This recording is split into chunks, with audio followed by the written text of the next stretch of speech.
Hello, people watching this in the hindsight that is the future. You're watching a Gauntlet Hangouts game. For those who don't know, the Gauntlet is a fantastic role-playing RPG community. I said role-playing RPG. Okay, all right. This is already going off to a great start. Hello, hi. Yeah, the Gauntlet's a cool community. Gauntlet-rpg.com is where you'll find them. They do blogs. There's a podcast network, and they do hangouts, which is where they arrange cool games like this. We are playing Masks, a new generation, which is a Power Bit Apocalypse teen superhero game written by Brendan Conway, published by Magpie Games. It's all about identity and finding out who you are through the medium of punching people who deserve it. But before we get into it, because we're not just playing Masks, we're playing a modification of Masks, which is what they call a playset. More on that later. Before that, let's get to know our bevy of fantastic players. So I'm going to ask you all for a name, pronouns, and shout out a cool thing on the internet, whether you're involved with it or not. Doesn't matter. If you think it's cool, just give them a shout out. We'll start with Alan.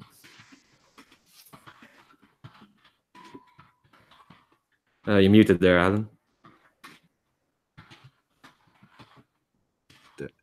You caught me then. Cool things on the internet. Uncool things.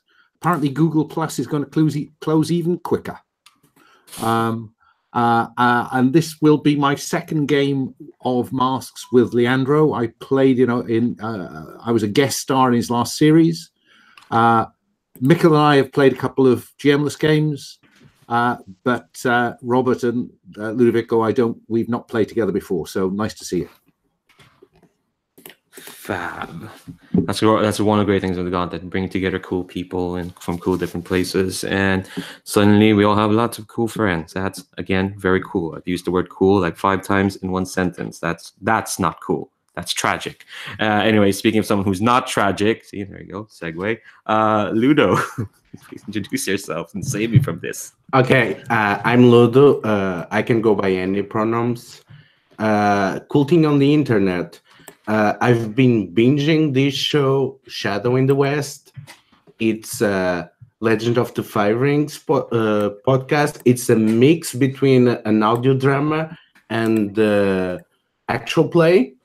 Short episodes, really well edited. They have an amazing voice acting cast, and both the values of production and the way that they approach a game system, that it was one of my favorites, but honestly it had a lot of problems in terms of representation, but they managed to give a lot of proper representation to it. It's really inspiring.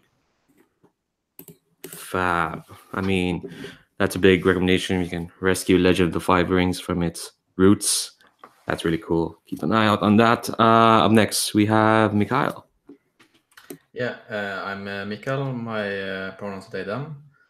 Cool things of the internet. I don't know. I'm going to try to write more on the internet about all the games I play. So shout at my Twitter if I don't.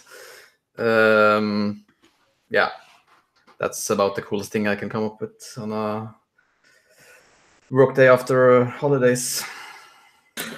Yeah, I will say, yeah, we are doing this in the wake of, well, it's the first week of 2019. We're all feeling the effects, but we'll see what happens. We'll see. We'll get into it. It's fine. I'll try. I'm going to mention this on a broadcast so that I do it, but I'm going to try to put all the links to all what you all shouted out down here. If you're watching this on YouTube, check them all out there.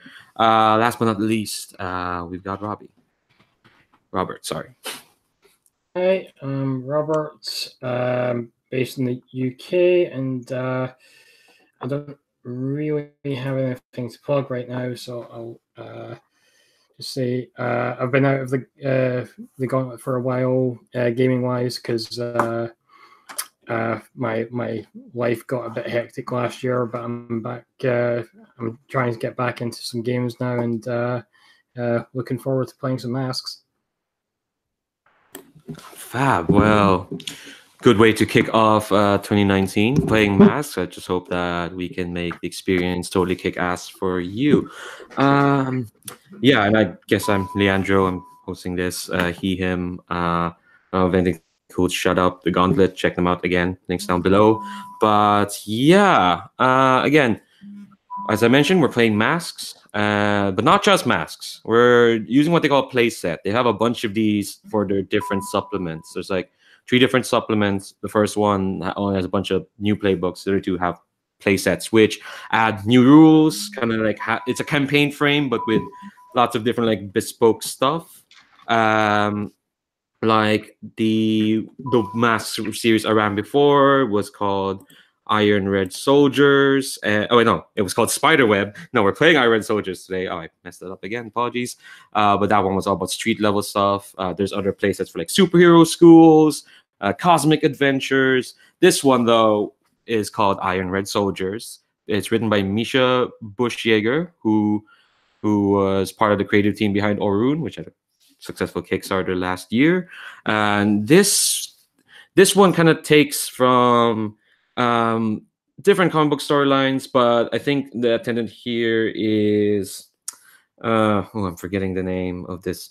Okay, it's this 80s film, but stuff like the Kang Dynasty, that's sort of like this invading force has taken over this city, this alien force, and our heroes, instead of living their lives trying to figure out who they are, they're now an underground guerrilla resistance group fighting to free their city from this invading force, which, as mentioned, it's quite heavy. It's a serious playset. It doesn't really downplay that fact that you're living in an occupied city. So we have a bunch of safety tools for that. Gauntlet, we try to make sure that people have a comfortable and safe environment when they play. So stuff we're using is stuff like lines and veils. Basically, lines are things we won't cross. It won't show up on screen at all. Veils are things we can allude to, but they did happen, but they're not going to show on screen unless it's occluded in some way. I've asked the fine folks here to put in their lines and veils. I'm not going to shout them out on broadcast, but there's something everyone should pay attention to. And if things kind of go out of hand, we also have the X card, which is basically if we someone to a scene where it gets uncomfortable or problematic, or just there's an element that's off-putting, people can throw up the X on the chat or on screen, or it's just they can just say that we're Xing this, and we're gonna roll back and just go to a different tack, and no one gets to ask why. It's just how it happened. It just can happen. So those kind of like safety tools we have. So Iron Red Soldiers, just to lay it out before we kind of get into the characters, because you all filled out your sheets, and we're gonna go through the usual character creation. We'll go through the main concept and ask the backstory questions, relationships, influence. We're also gonna do that here, but I do need to lay out like kind of the big premise so far. So what happens? So Mask has a default city called Halcyon City. That's the shining city in the hill. That's where all the superheroes are. That's all the weird stuff happens. It's like Marvel's New York. It's Metropolis, but we're not in that city. We've established this kind of in the previous Mask playset, but we're in a city that they called Prospect City. It's not even like the Gotham to Halcyon's Metropolis. If like Gotham is New York when it's dark, and Metropolis is New York when it's night, when it's day, Prospect City is down there. It's Atlantic City. It's like, bit rundown. It's all right. There's some casinos. It's next to the coast. It's fine. So nobody expected it really when it was invaded by this force called the Tangee.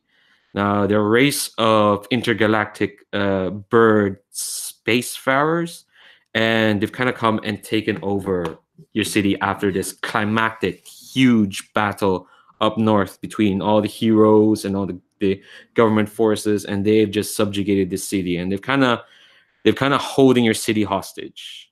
Hence why no one up north in Halcyon has tried to help. Well, they say they've tried, but you don't get to see any of that. And we'll say it's been maybe a few months since this occupation has started, so keep that in mind. And but who are these characters that are being occupied, who are living in this occupied city?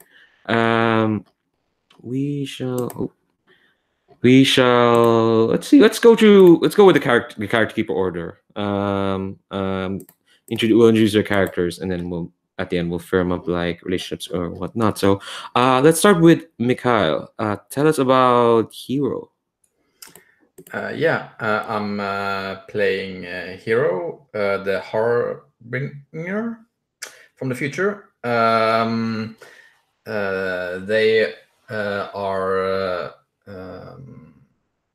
sent back from the future to avoid something. We don't know what that is yet, but it will be exciting to figure it out during this one session.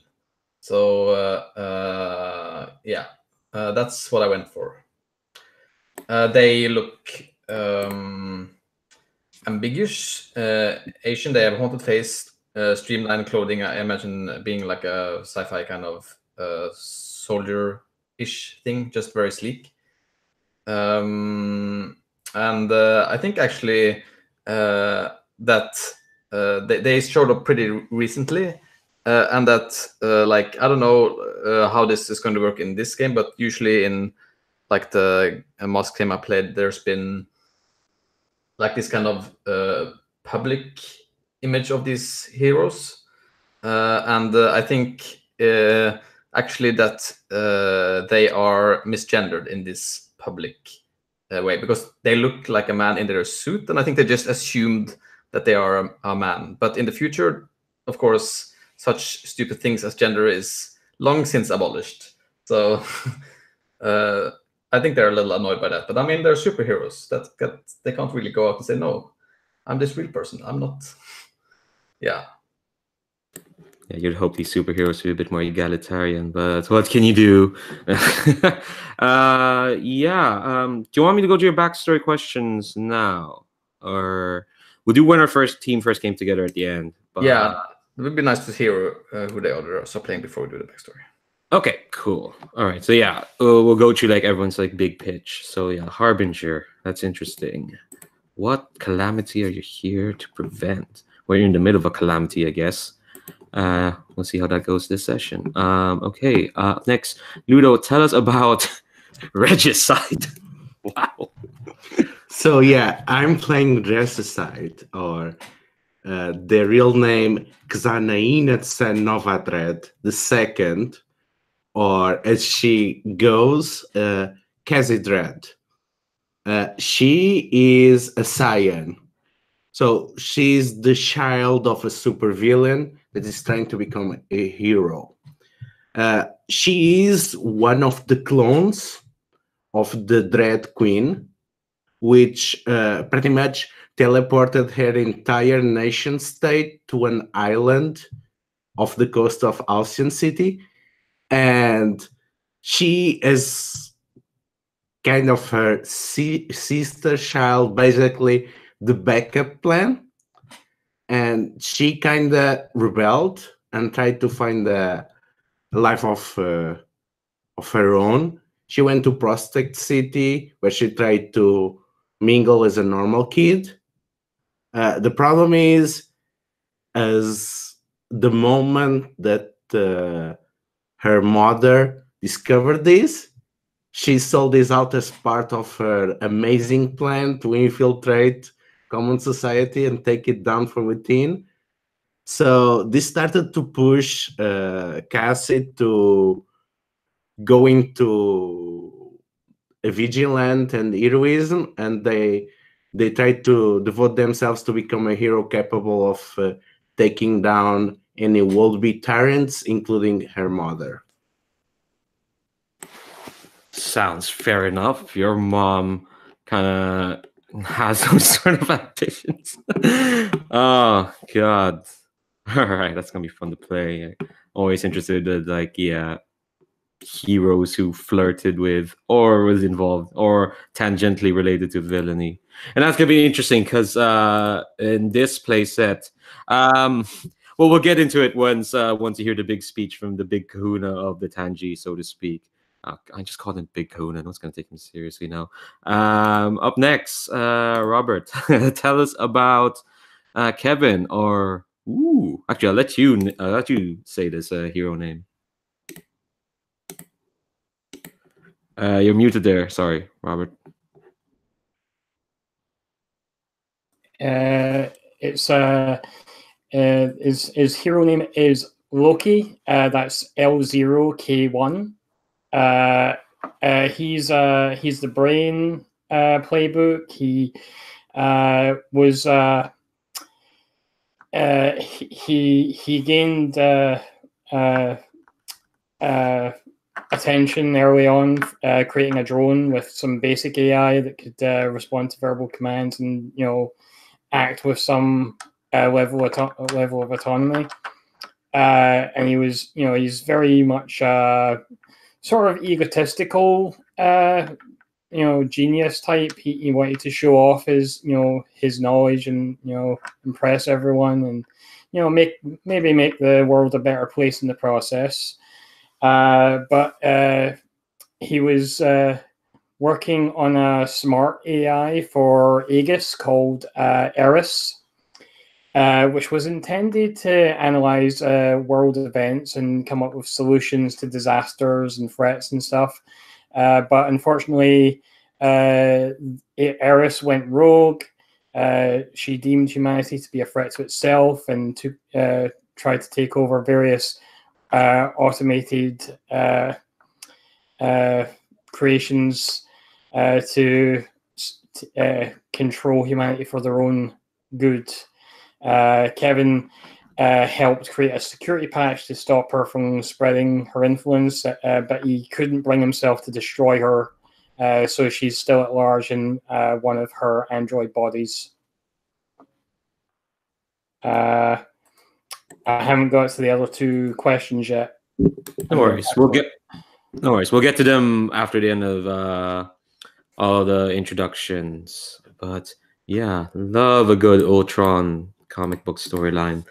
Last but not least, we have a returning character, fresh from their guest star, freak out a bunch of Tarantino wannabe henchmen from previous play set. Alan, tell us all about Freak. You're muted again.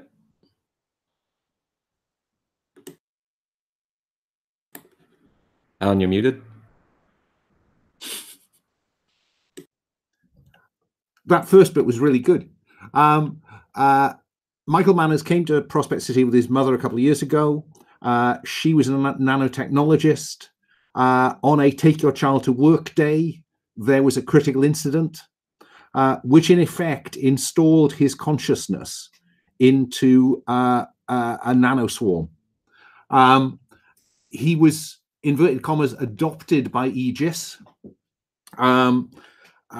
after the accident, and he's managed with their support to be able to control the nanites to the point where he can appear as Michael, but only in a very rigid form of Michael, based on a very firm picture of himself as a British schoolboy. So he looks a bit odd when he's not freaking, because he looks like a British schoolboy in an endlessly clean school uniform. His tie has a slight riffle. He's been working hard on that. His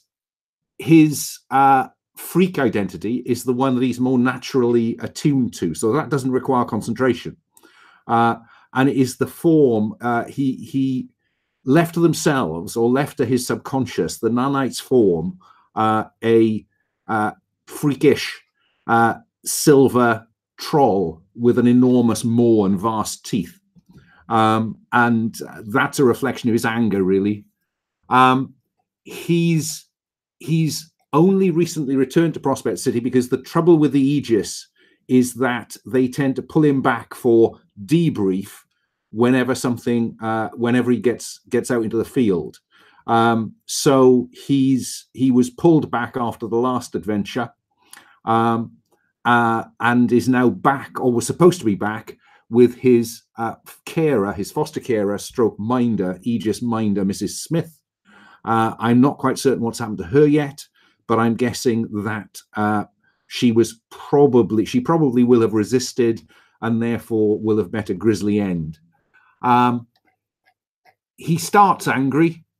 Sorry, oh, you've taken angry out. Fine. Okay. I was going to say he would start angry because everyone that he knows from the previous adventure in Prospect City is not here. And so I would suggest that he needs to begin angry, Leandro, if I'm perfectly happy with that. That's fine then. I'll retake it back. Ahead of you. Done. So that's Freak. Yeah. Whatever happened to your friends there? Yeah. You might be clear out their places in the influence because you're not meeting any of them today. Some of them might have been run out of the city for various reasons. I'm not watch. This is the point where the editor would put read issue blah blah blah. Just go to the rest of the YouTube video, watch all that, see the rest of Freak's adventures. Okay, let's double back to Hero. Go back to let's go to everyone's backstory questions. We kind of already did that with Low Key, but let's go through them like formally anyway. So Hero. How did you travel from the future to the present day? Through a portal. Ooh. Time portal, something like that. Yeah, you gotta make it specific. A portal could lead anywhere, but a time portal goes through time. Yeah, I mean it's made for getting me back into this moment. So what keeps you from returning? Oh, go on. There is no future for me to return to. There has to be someone manning the portal, and the portal is gone. Oh shit. So you came back from the future, presumably to avert something terrible. But why do you not remember what the future is? Why are your memories not scrambled? I think actually that it's a combination of things. I think it's both that time travel isn't really safe. It makes you forget things, and also I think that me coming back already changed things, and then even the smallest thing, I come from a long way ahead, and you're not sure what is true and not true about the future anymore. That makes sense. But you do remember one important part that you want to avert. What is that? Well, I know I think it's I mean, this is a little dramatic, but keep in mind, it's very possible that that mankind would destroy itself on its own. so I think it's really the kind of got sent back in time to save mankind as we knew it then. I don't think Hero knows this. I mean, they are a teenager, but someone sent them back, and surely there must be that must be the reason that they are here. All right. So the fun thing with the Harbinger is that you don't get the typical "why do you care about the team?" Instead is why must you join this team specifically to achieve your mission? I think it's a little bit connected with when our team first came together, but I think Hero basically crashed into a situation from thin air where they helped avert something, which we'll get back to. And since that happened, they just assumed that, okay, someone sent me back to do this thing, and these people were here, so it must be connected to these people. Let's hope so. No, we're not going to hope. Especially given the characters that has been presented, I think that's a good. Yeah, some folks are either involved in villainy or created villainy, and one of them, two people did that. The other one's probably fine. But you're there to make sure that things don't get out of hand. I guess we kind of went through. Well, actually, no. Let's go through it. Let's go through it again with Regicide, with Casey Dread, with Kisen. Yeah, her name's Casey, I guess. Who's your supervillain parent again? Xenia Tsednova Dread, the Dread Queen of Vortovia. Oh, God. Oh, man. None of the rest of us are going to say that. Just call her the Dread Queen. The Dread Queen. There we go. I mean, yeah, it's no Doctor Doom, but no, the Dread Queen's pretty cool. Doctor Doom's a poser. Anyway, who told you about your parents' true nature? Mom, gloating about her clone program and the brilliant eternal dynasty. Never will the people of Ratonia be denied her benevolent guidance. Oh man, I should have mentioned what the villains are doing during this occupied scenario, but I'll leave that for later. They do have a role. So why did you turn away from that lineage? I mean, come on, you are the next in line. You're the new Dread Queen. Why become a hero? Yeah, because it's bad enough to be the child of a villain. She's also literally a clone.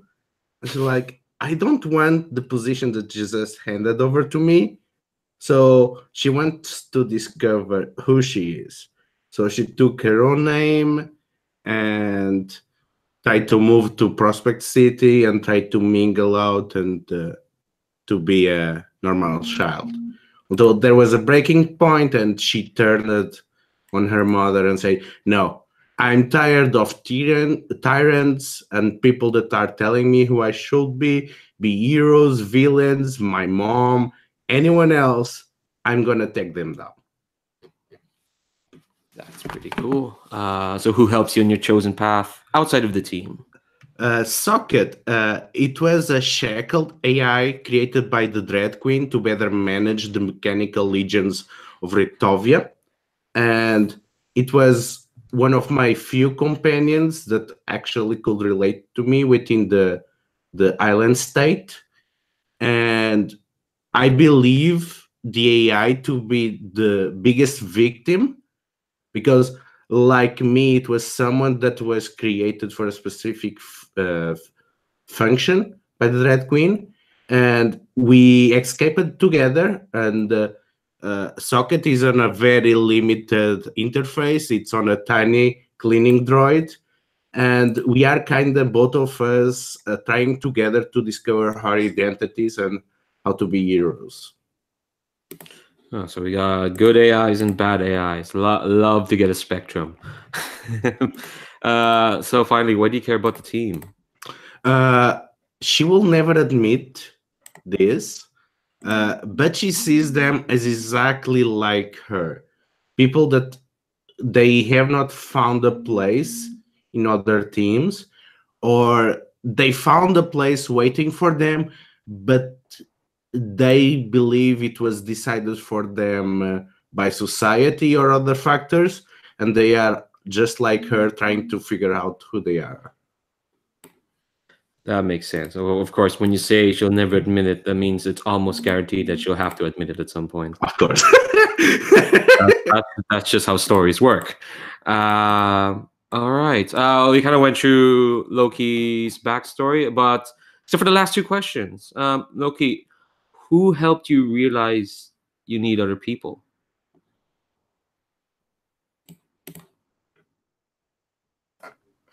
So I think his mother was always kind of telling him that he needed to get out and spend more time with human kids instead of playing with his robot toys all the time,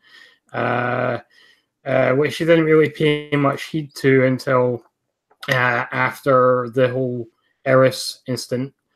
And he decided maybe she had a point. Maybe I'm a little bit out of touch and I need to get more involved with proper people. Yeah, nothing like creating a genocidal AI to give you perspective. Not genocidal per se, just what's the word? Megalomaniacal. Yeah, we're not there yet. We're okay. See, that's great with superhero comics. Some people, maybe say have like an exchange with words or people that they regret. But no, here, what gives you perspective is creating evil robots. Finally, why do you care about the team? I don't quite fit in with normal kids my age, and these guys are much more interesting. Yeah, no, I can't say no to that. These are all definitely very interesting.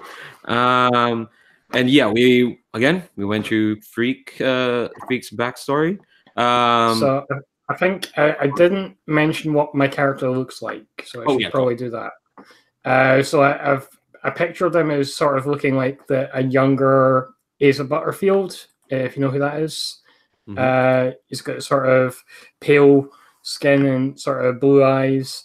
I see him as like wearing a sort of beanie hat and having like a lock of hair, dark raven dark hair, coming out over one eye out all the time. He wears hoodies. He's sort of like casual geeky wear, like hoodies with different logos and stuff on them and t-shirts and such. He uses he's sort of Iron Man style. He uses a exoskeleton in his superhero persona. Oh, we have a lot of like Iron Man-esque looking heroes here. That's cool. All right, so let's go to relationships then, and yeah, we'll go through them. Because they're important. They help set like what kind of bonds people have. Yeah, so let's start again. Go back to the top of the character sheet. Again, yeah, we already went through kind of Freak's backstory there. I guess let's ask, why do you care about this team? It's the same as any group of superheroes. When you're as peculiar as I am, you look to oddities, and every superhero team is a bunch of misfits of one kind or another. So they're almost, but not quite, as weird as I am. And I didn't mention I talked about the transmuting flesh, the nanites, but I didn't talk about the other ability, which is technopathy.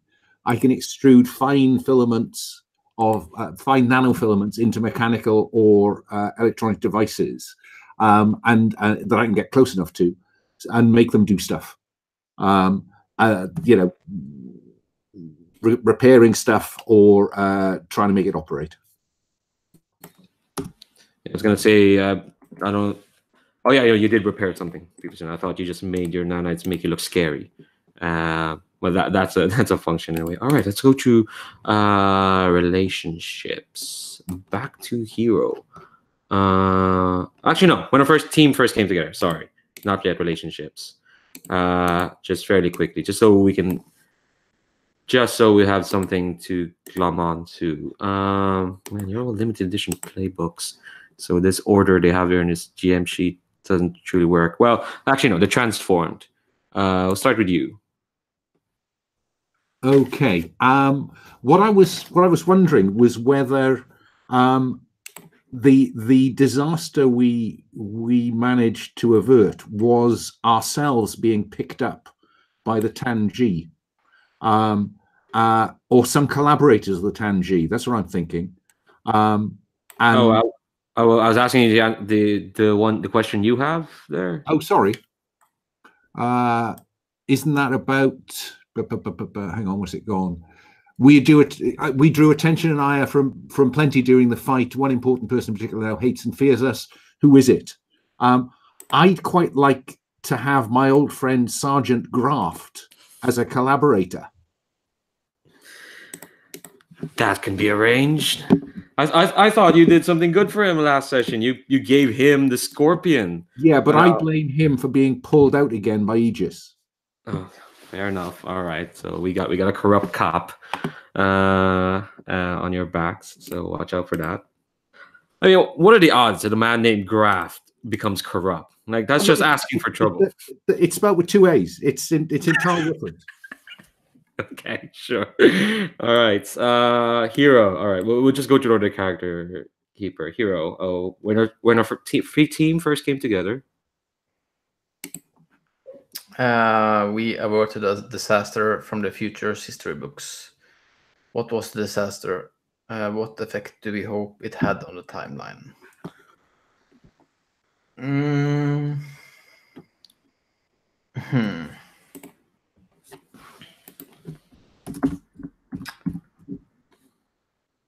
I think I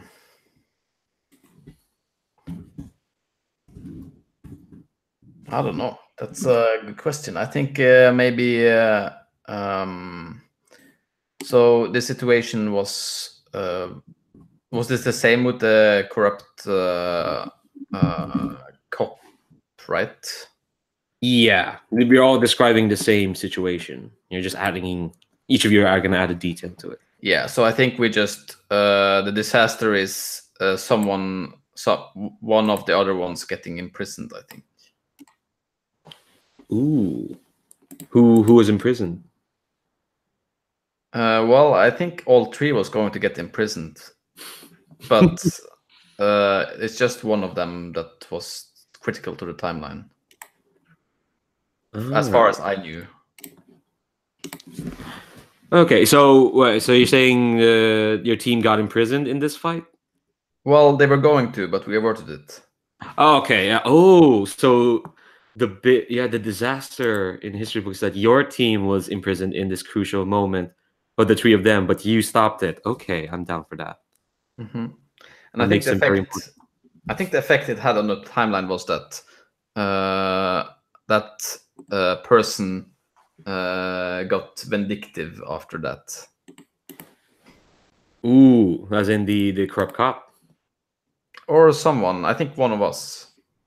They started a dark path, along a dark path. Yes, that's what happened. We're not lacking in dark paths. Yes, we are totally not. a darker path. Okay.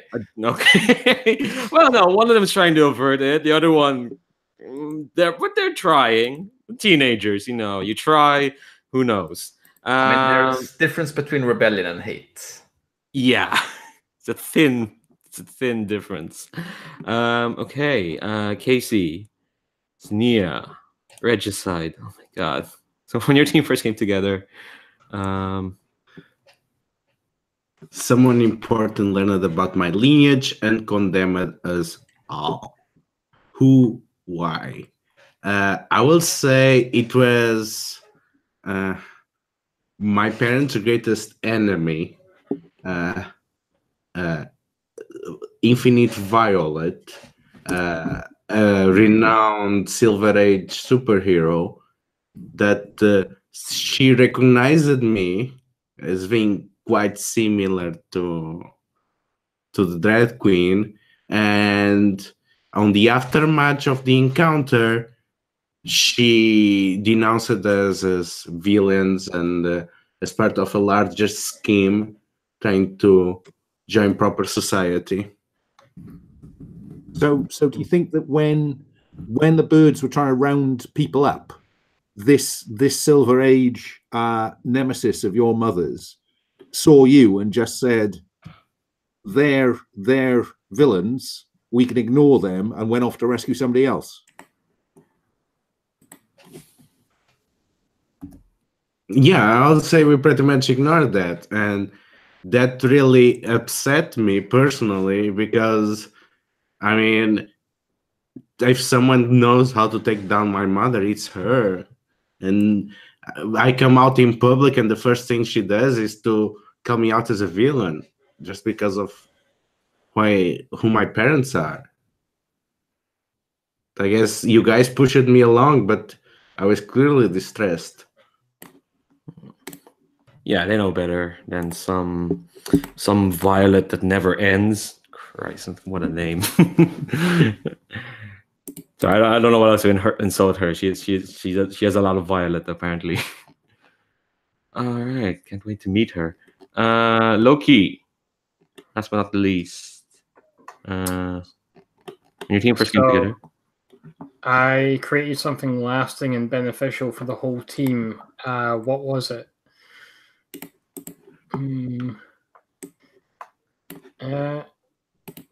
I think I created like some sort of subdermal communication device that we can all keep in contact with each other with?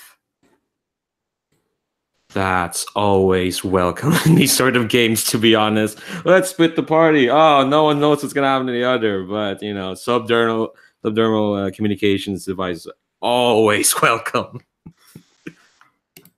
And I find that really useful.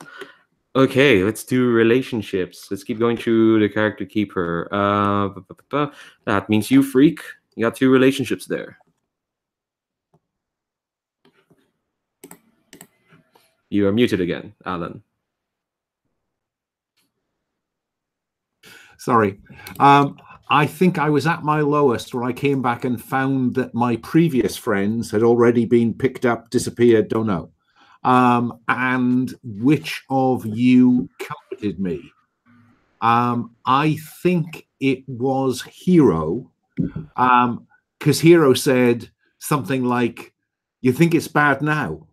Just wait." You'd think they'd have something hopeful to say, but well, no, I mean they're cut off from exactly what's going on in the future, and they came back because the future was going to shit. So it's seems to me that my glass was suddenly half full. Yeah, I love that it's not a comforting lie. So that says a lot about Hero and your other relationship. And who knew me before I changed? I think I'm going to go for Casey Dredd. I think Casey knew Michael beforehand. I'm not sure if Casey knows Freak. I quite like these hidden relationships. And Casey will have arrived at school in the middle of a term the same way I did.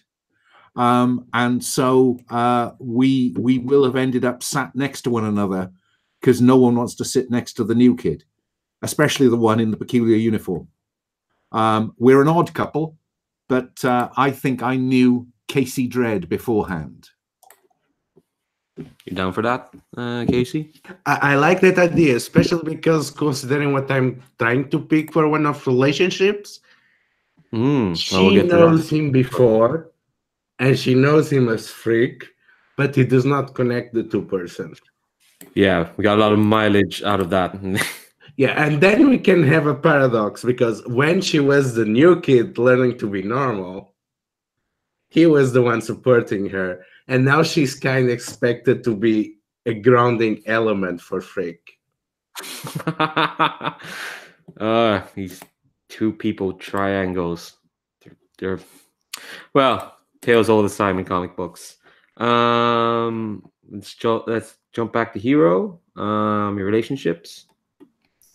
Yeah, I think I'm gonna start with the one that was kind of obvious to me, and it was that you always idolized Blank, but it's too awkward to admit it to them now that you met them in real life. Keep it cool. Keep it cool. And I think it's Loki, because I think it's like the least like hero-ish choice, but I think like they are probably the person that affected the future the most in terms of like, I think like the kind of tech and the things they did was very like, they changed a lot of things. And I think like meeting Loki now, it's like, it's a bit weird because it's like not what you expected at all. Like you expected Albert Einstein, and it's this teen. Which is to be fair, if you met Albert Einstein as a teen, it would still probably be disappointing. Yes, probably yes. But yeah, that's what I'm getting at. And I think the other one is, it's Blank turns away from the hero's path according to history books. You have to prevent that from happening. And I think that's also pretty obvious. If Ludo is okay with it, I'd like it to be regicide. Yeah, the thing is, you could have been your mom's daughter, but no, you're your mom's clone. So who knows? Who knows? Maybe in the future there was still a Dread Queen, but it was you. Ooh, maybe we'll see. We'll see. Speaking of regicide, sentence I didn't think I'd say tonight. Your relationships. So Blank is the one who understands what I'm going through. I told them which part of me I wish it was more like my parent.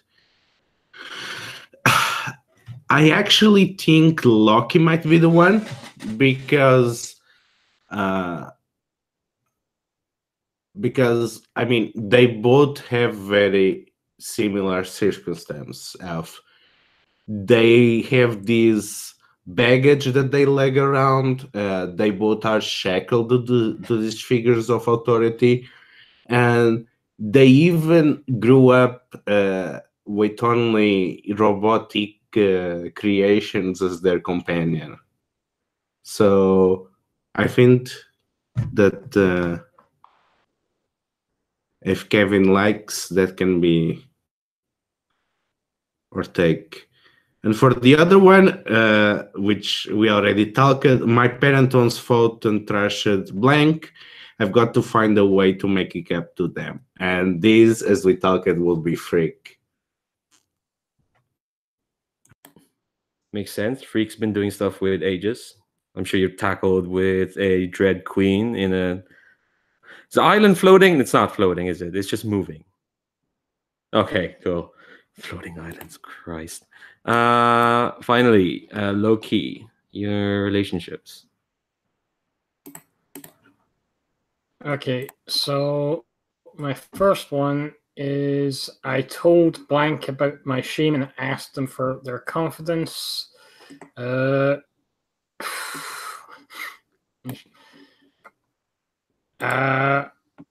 say it's Casey for that one. So I told Casey about the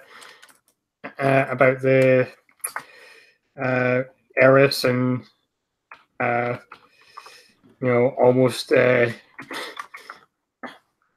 almost getting humanity taken over by the Borg, basically, or whatever. So asked them to keep that to themselves. Casey Dread, was it? Yeah. And I wish I could be a better hero, more like Blank. I think because it's interesting to have. I'm gonna go with Hero. So it's interesting because Hero, idolizes me, but I see them as more of a hero than I am, because they're actually they actually have the skills, and they came back from the future to stop a catastrophe. What could be more heroic than that? Yeah, they're basically cut off from where they were from, and it's a lot to admire from that. We'll do one last thing, which is influence, and then we're gonna take a break, and then we're gonna kick off and see what's gonna happen. The weird thing with the mission structure is actually, instead of me giving you a mission, you tell me what you want to do. So what's gonna happen is after the break, I'm gonna lay out exactly what's happening, the organizations that can help you, who's in prison or not, the big objective of the entire series, and kind of like the stuff you the pressure points you can all stick into just to keep the fight going. But before that, influences. We keep going as we going. Freak.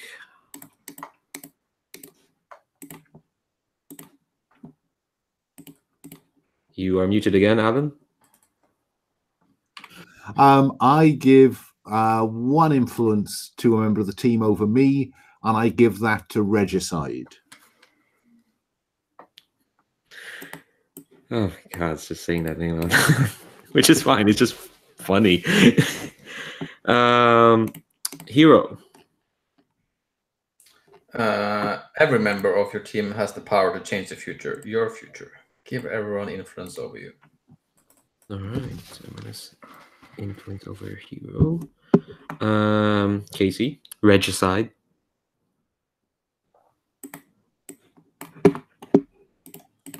Okay, I think I'm gonna give it to Loki and Freak because they are more, they seem to get their shit together and they are recognized by the adults around. And it's kind of what I want. So maybe if I do what they think is right, I'm gonna fit better. All right. And Loki. I give my influence to Hero and Casey. All right. Cool. All right. So we're gonna take a 5-minute break. We'll be back 10 past the hour, and yeah, just lay it out what the scenario is, and you tell me. That's a cool thing. You tell me what to do. Or what you want to do. Haha. So be back in 10 past. So 5 minutes.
Miguel, how do you pronounce Hero's first name?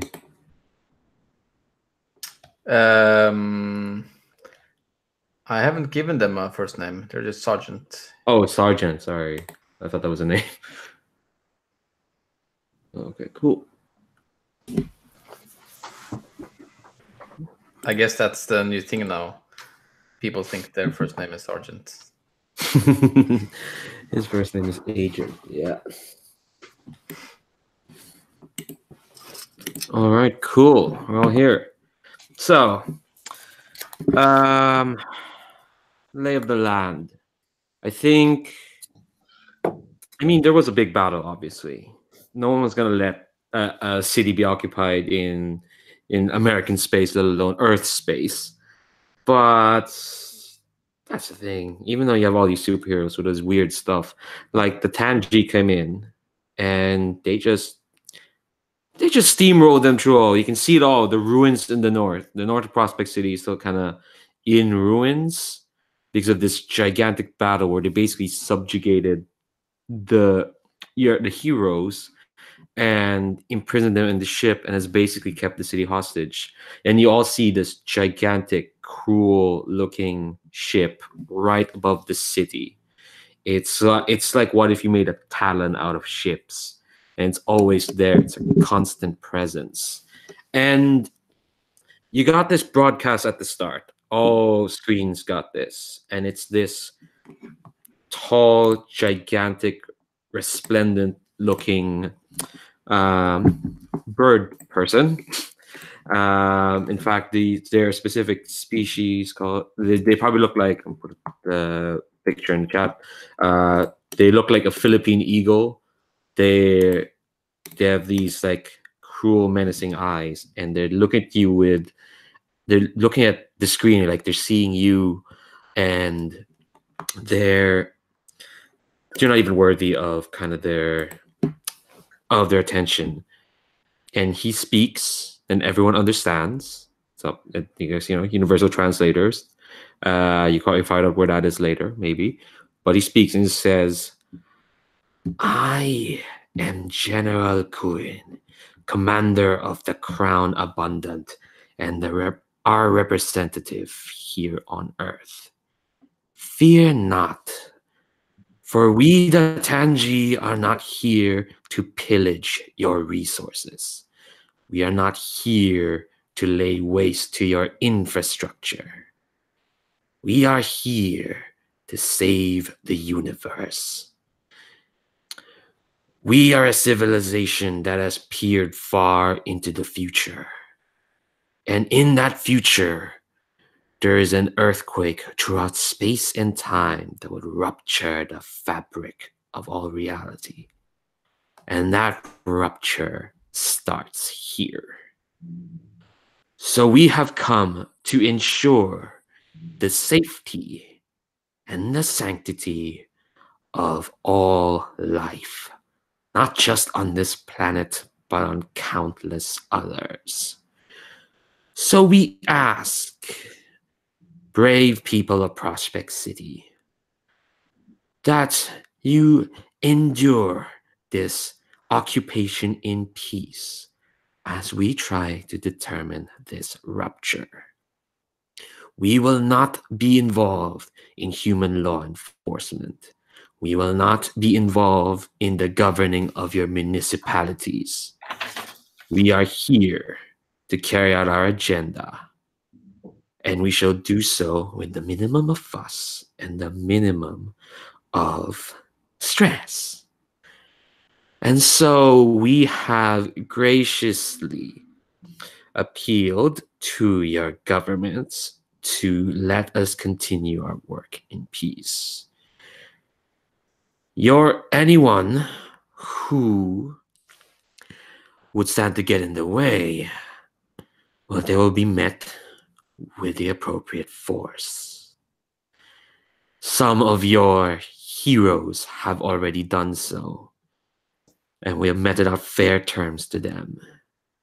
They have lost to us in combat, and therefore they shall remain imprisoned for the duration of our occupation. We believe the rupture in time may be located within one of your heroes.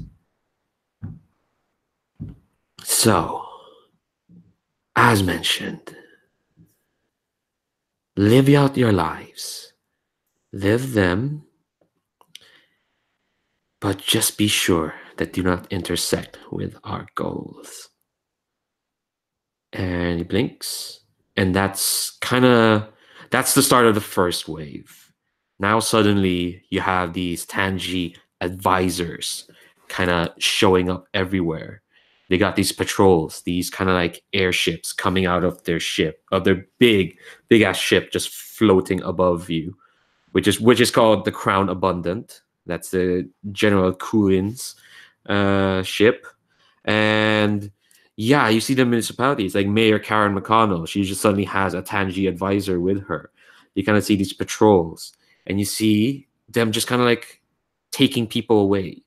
Actually, I'm gonna ask each of you to contribute kind of like a detail of their occupation, because they're looking for something that caused this time quake, and they're spreading their force around. So what do you think about that? I'll mention who's been resisting, because you part of the Iron Red Soldiers playset is that you can use these organizations as assets. So Aegis is still there. That's the thing. But because they kind of subjugated these heroes, Aegis is running ragged, trying to protect everything else. Because when General Kurin said he wasn't going to interfere in law enforcement, that they weren't going to interfere in law enforcement, that means villains have free reign.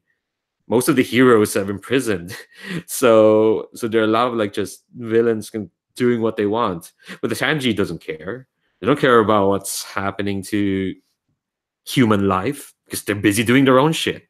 So Aegis, they have they still have some of the stuff that they're a law enforcement agency, but they're kind of run ragged, trying to stop all the other villains that have been let loose. There are two more organizations. I need to look up what they actually stand for because they have ridiculous acronyms. Because of course, they just couldn't let go of that. You have one called Cloak, which is the come on. I'm sorry, I have to scroll through this. The Where the for fuck's sake. Well, cloaks actually. They're not just cloak. They are cloaks. Let's scroll up. Sorry, I found where they are. They are the citizens looking out for aliens and keeping super safe, or cloaks with two S's. They're basically an underground railroad. They're helping people hide, any supers who aren't being caught up in their sweeps. They're there to make, safe houses is what they provide. For information, you talk to Dagger, or the Digital Allied Group Gathering Reconnaissance, which is Dagger without an E. For Christ's sake. So their information. They are a network connections, servers, digital craftsmanship. Hey, a few AIs. Maybe they're part of that. So that's where you can get information. So those are kind of like the three organizations that you can call on for help. And you're gonna need that help because, again, how this playset works is that you're gonna tell me what the mission is. And I'll give you kind of the lay of the land, and I'll ask you for details, and those details will kind of inform what you're looking for. I'll give more details of kind of like what the occupation is that you want. But missions kind of start with questions, with goals, which is to free X, to defeat Y, to capture X, to steal stuff. It could be like a new weapon or something to do. I will tell you one thing that's kind of noticeable. Yes, they have their ship, the Crown Abundant, and every now and then you see some foolhardy hero try to penetrate through it, but no, it's got an energy shield around it. And I'll give you this information for free. Daggers kind of like notice through their thermal image amplification that whenever that shield is struck, there is kind of like a tether running from it into somewhere in the city. So that's something I'll give you if you have any more questions. But yeah, kind of like the mission is actually no. Let's start with what you're all doing. Kind of like, because ordinary life is meant to be happening, but there's still the ruins up north and the presence of this giant ship and kind of like patrols going around. Like, do you all have like a hideout, or do you just keep stay within the lane of your ordinary lives?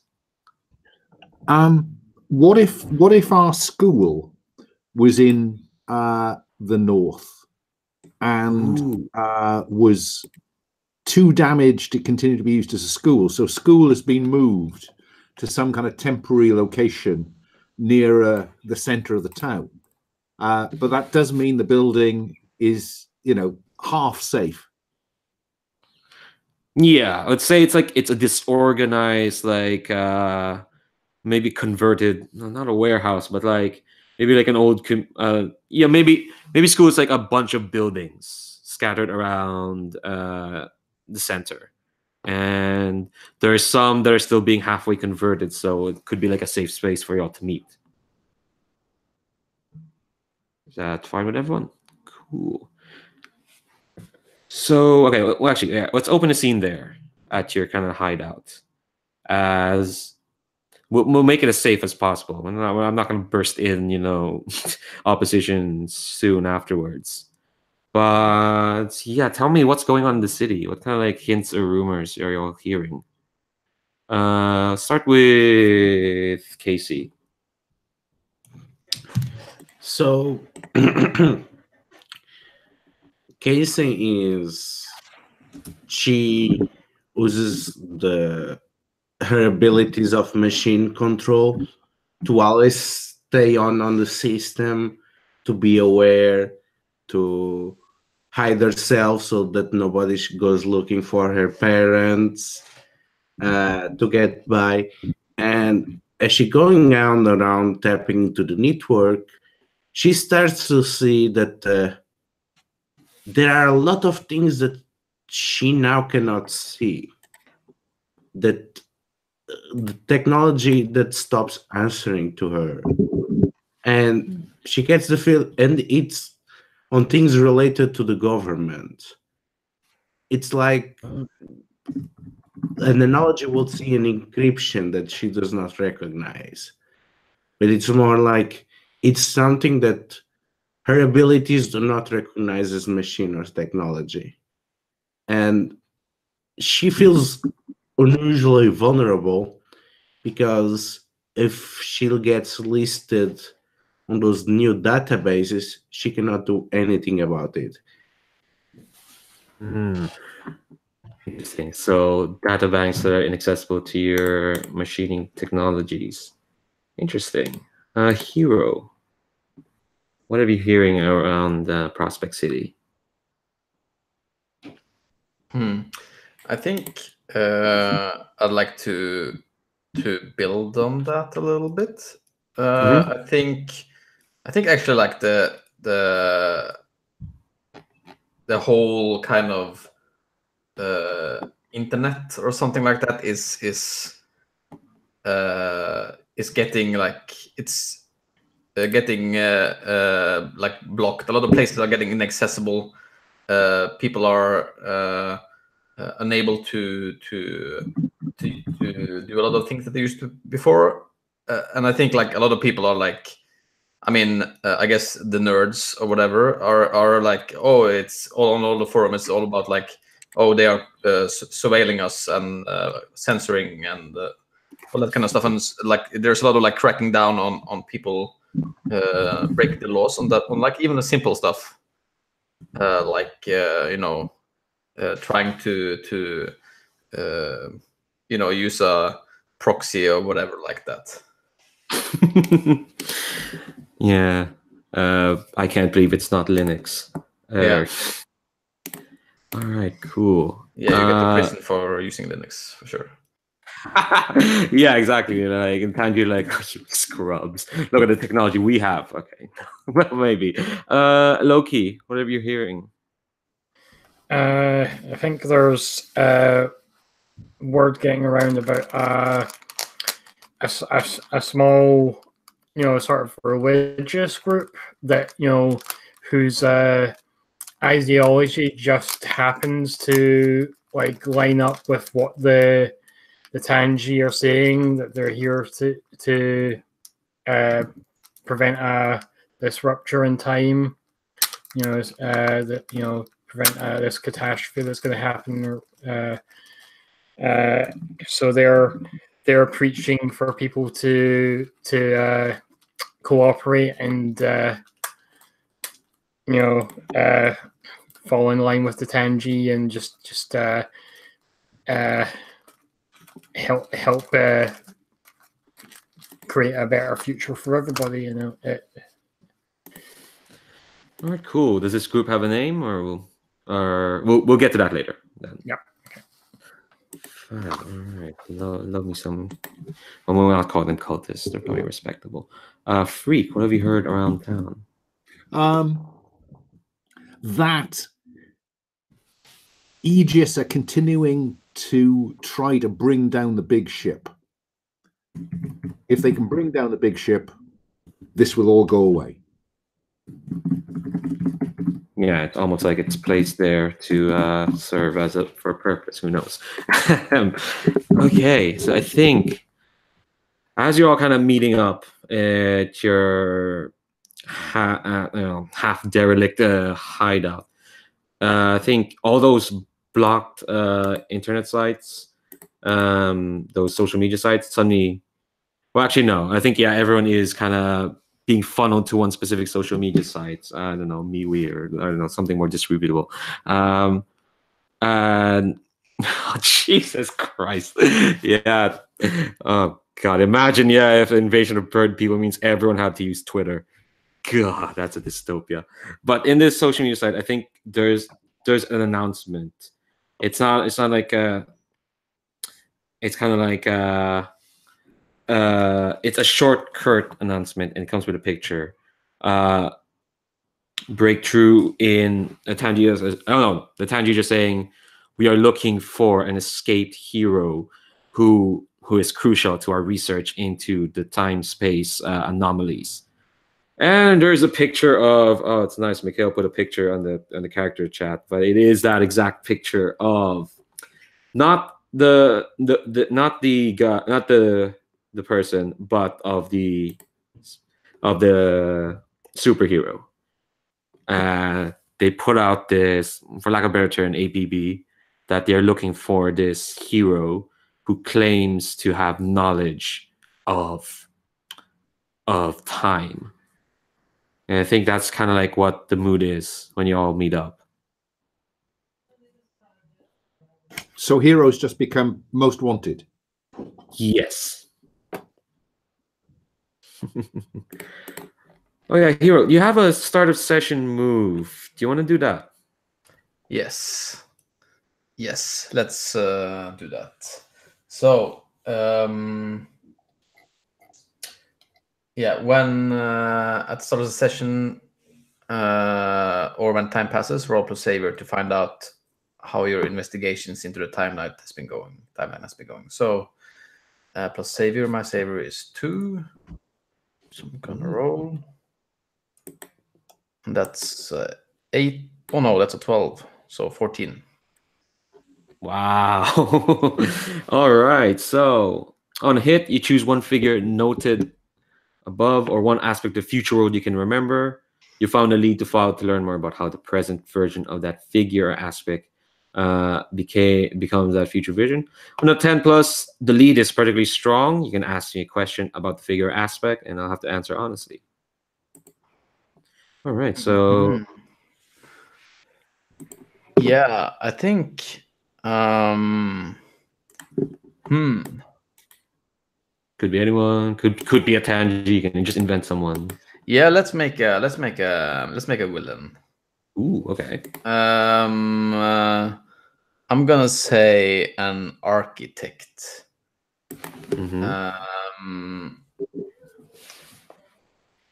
What kind of names does these people have? These bird people.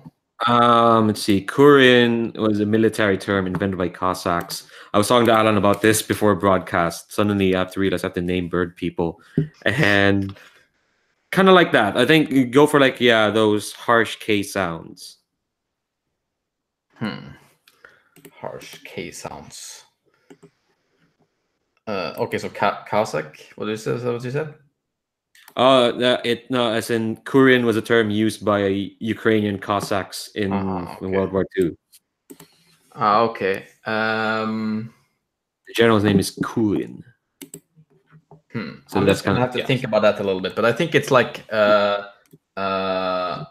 think maybe we don't really know who it is yet, but like there's like like all of the traces of like on the of what people have been finding out about who's their leader. We haven't really found out who it is, but I think it's like definitely like there's been some rumors about an owl, and I'm gonna figure out a name for them, but I couldn't come up with a sharp K classification name on the fly. Let's see. Okay, cool. So there, Tangee, owl architect. The lead is strong. You can ask a question about the figure architect. Yeah. What is it that they really want? In your research, because that's the thing. The main thing you find out is that they have this device called the Observer. And this is a device you're familiar with because it tampers through space and time. It is looking through timelines and realities. The main thing you find out is that the Tangee are not lying. They found a time quake in the future and they've traced it to here. And this Tangee owl architect is the one running the Observer. They're the one kind of running this device. Yeah. Okay, cool. So in the context of what Hero thinks, I definitely think like that they think that they are looking to catch them, and that's what they're up to. Okay. To like squish the last hope that human. And that's the weird thing. Like that's what he can't connect together. That how do they know? I mean, they're from the past. Yeah, but they have a device that they have this observer thing now, which you don't know if it's the thing. That's the thing. They say that's what they're doing, and this is what device is made to do. And this architect, this Tangee one, which you do remember from your future, is someone involved with this device. And yeah, other details, I'd say, yeah, most of the heroes are imprisoned. There are probably some who are working with Cloak or Dagger or still with Aegis. Some of the villains are loose. I think there's some villains that are still loose. Not all the villains are kind of loose, and Aegis trying to fight them. And if you ask around, you can probably know, like, okay, where this Feather is, where the hero is imprisoned. Is there anyone you want to free, or is there something you want to sabotage?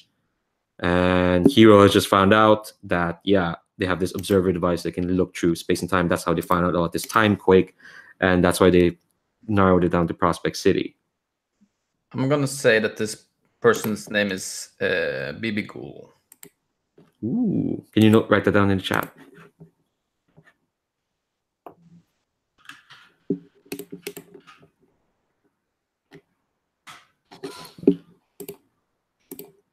And they are a she.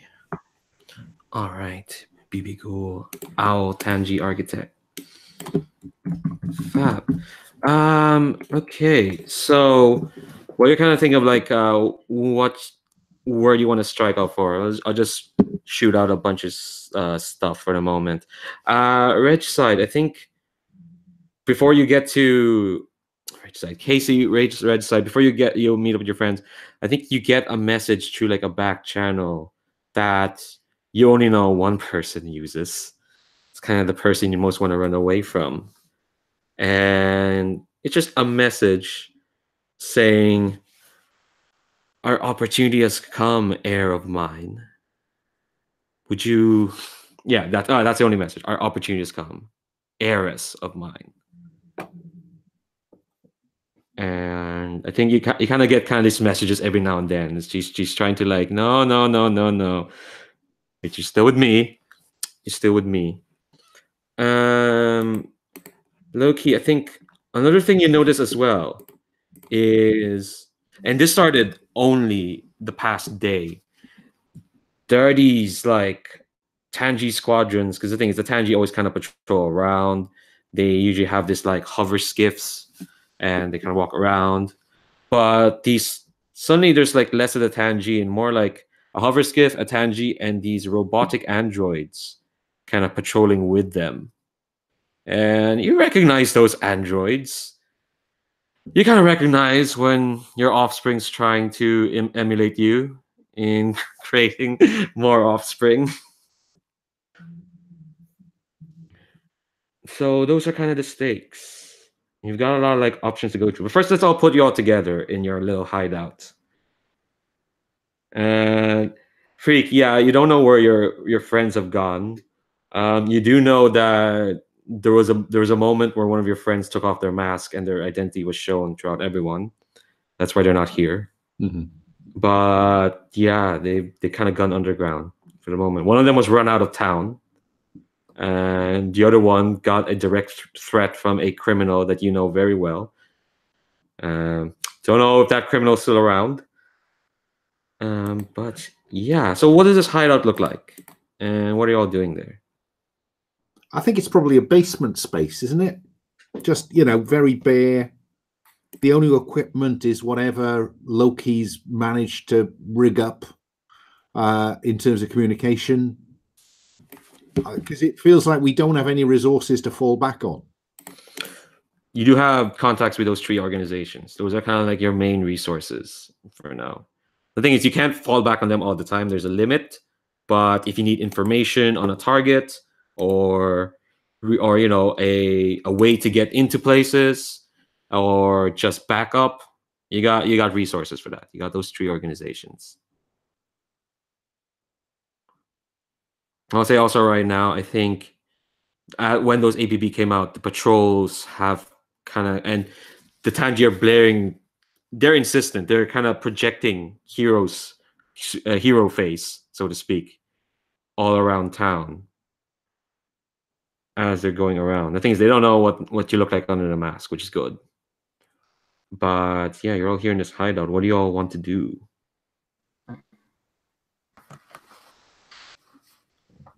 I want to have a very serious conversation with Hero. Is this all Hero's fault? Yeah, I think Hero is sitting like in the corner reading like a comic.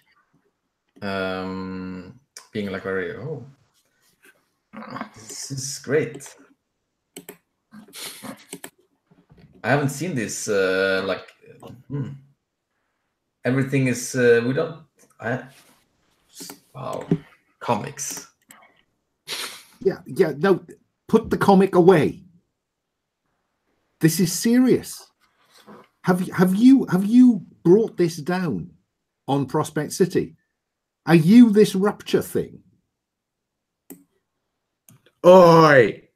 Cassie hears this and immediately interrupts her exercise that she's trying to do, trying to not to think how vulnerable she is. You don't ask something like that from someone. We are talking about Hero. If he was the cause, we would have been the first one to tell us. Well, that's why I simply asked the question. I think I'm edging towards provoke here. You want to provoke Hero? Yeah, I think so. Because there may be a very simple solution to this. And my friends have taken a hit. Okay. Roll plus superior. That's a striking 5. Do you have a influence over No. Hero? And my superior is -1. That's why I'm not very good at this.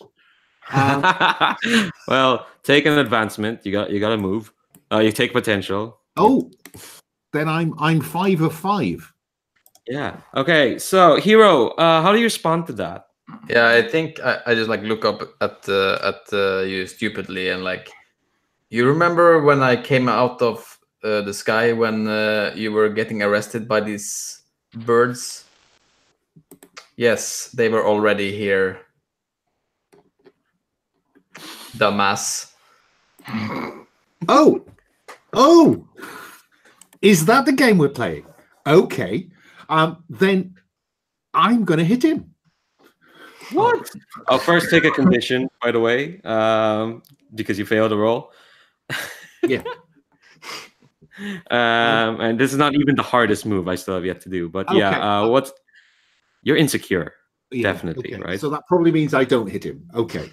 You can still. Okay, before that happens, I can just be angry. I think it. I think I'm up for an advancement now, Leandro. So I'm going to take mutate further and reveal another 2 new abilities chosen from any playbook. oh Jesus! And I'm thinking impenetrable armor from the freak. Mm-hmm. Because we talked about last time his ability to alter the density of the nanites by just, strengthening areas. And that would seem to work. And I think I'm going to go with, hang on, where did I see this? Density control. Oh, no, that's density of other stuff, not me. We might as well go full freak on this. I think I'll go inhuman might. Haha. Nice. All right, so it's all very heated. Loki, what are you doing while this fight is happening? Yeah, I kind of want to like just be tinkering with something and decide try just working in one of my gadgets, and then I'll see this going on, roll my eyes and look back at the gadget and then say and just throw it at freak. So as I kind of want to try and it's some sort of quick freeze foam that will try, like restrain him. Oh my god. Why are y'all fighting each other? You have bigger fish to. Okay. Also, Ludo mentioned in the chat they want to defend Hero once. Okay, all right. You know what? Before any of this happens, because I just looked at the clock, and not that clock, but a different clock. Yeah, there are clocks in this playset. So fear those. Before any of that happens, you haven't you have communication equipment here, right? You still have contact on the outside. I think what's gonna happen is that this is actually it hacks into all your thermal subdermal networks, and it's just this. Actually, hold on, let me do this. Loki, what does Eris sound like? Sounds like I think when I created her, she had like a very sort of Cortana based voice, like based in the actual Cortana sort of sound file. So okay, so suddenly you hear this voice, this mannered female voice all piped into your head, just saying target acquired. And kind of like you hear the sound of a skiff hovering above your building. What do you do? This place is not safe. We have to get out.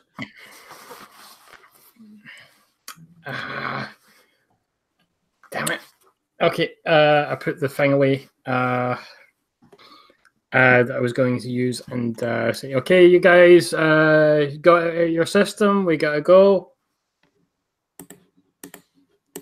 You hear like heavy metal bodies landing on the roof.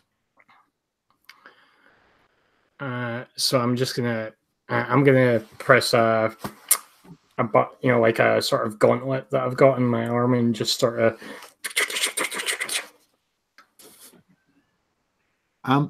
Leandro, you know the way that you clear insecure by taking foolhardy action without consulting your team? Oh my god. What's the foolhardy action? Head upstairs and attack whatever there is. Oh my god. Loki, what's the gauntlet doing? It's basically just like activating my exo, or my robotic exoskeleton. So. All right, interesting. Hero, are you doing this? Are you suiting up, so to speak, as well? Yeah, I'm taking on my helmet, which is pretty much, the suiting up Hero does. Crap. All right, so I guess, and the same with Regicide. Yeah, Regicide is going to cursing under her breath. She's trying to fight Ares for control over the robotic drones. And yeah, while that's happening, kind of you can hear her still going in your network, going, just going. Target acquired. Target acquired. It's weird. I don't know why she's repeating that. But Freak, you're leading the charge. Oh yes, and I as soon as I encounter, I assume I encounter one of these androids. You encounter 4 of them. Okay, they're on the roof, and there's a metal skiff. The weird thing is this skiff is kind of bigger than you expected. It's heavier, and I'm not gonna say you have time senses, Hero, but you kind of feel like when you travel through time, you kind of feel when a rupture is kind of happening, and that sort of signature is on this ship as well. So, but yeah, there's these 4 sleek metal androids. They look like mannequins, basically. They're just standing there. There's no arm. They're just it's a perfect smooth silver shell. And then their heads open up. Then they have big plasma guns where faces would be, and they start shooting at you. What do you do? Well, because I'm acting foolhardily, I do what Freak does in every occasion when confronted by a threat. He goes full Freak and attempts to frighten them.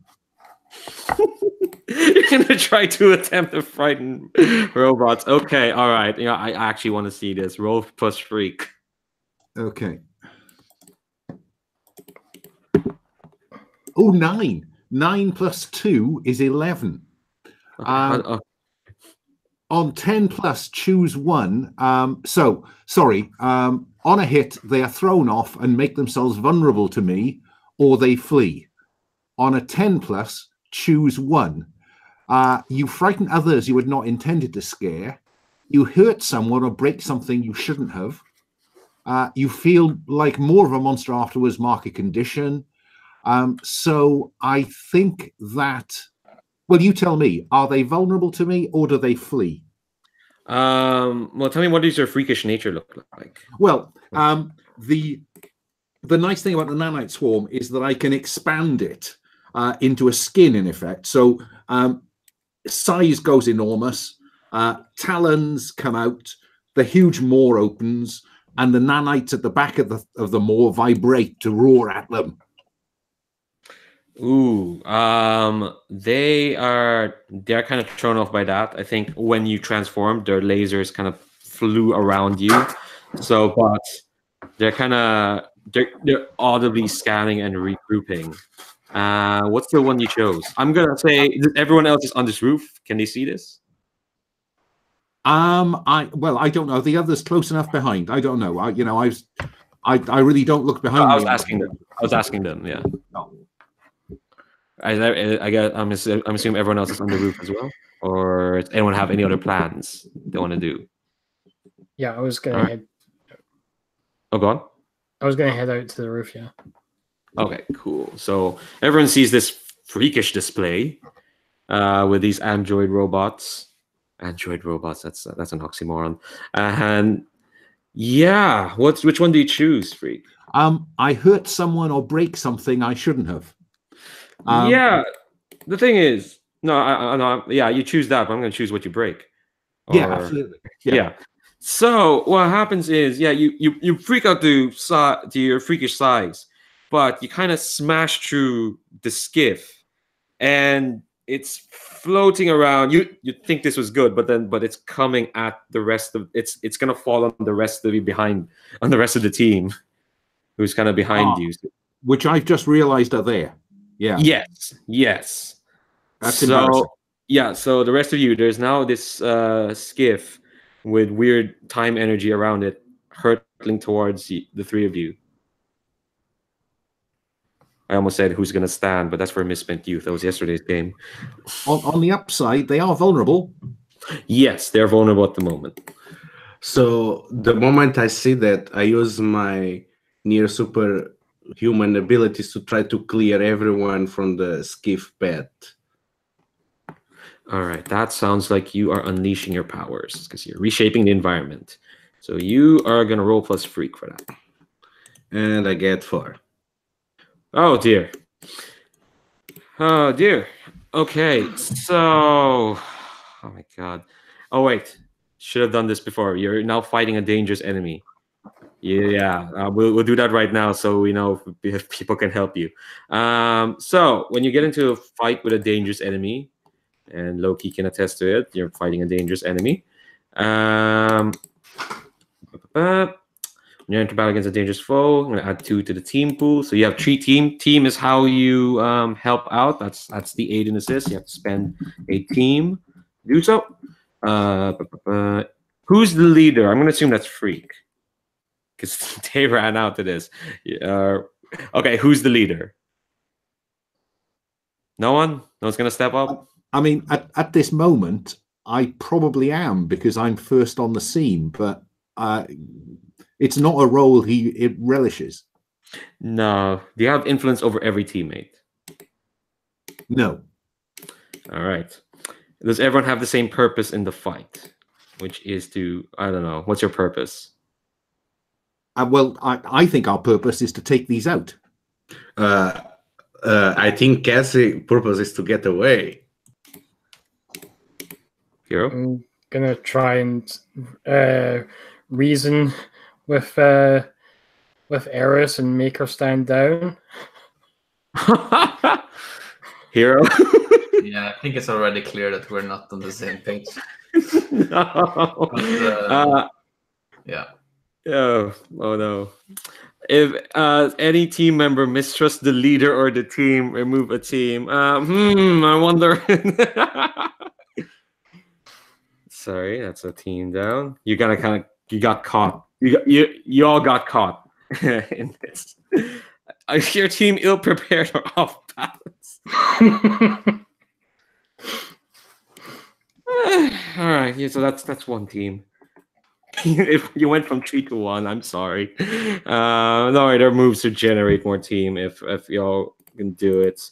Okay, so you roll a 4, Regicide. Yeah, mark potential, and it's gonna happen. Is what are you doing when you're trying to do? Like, what does that look like?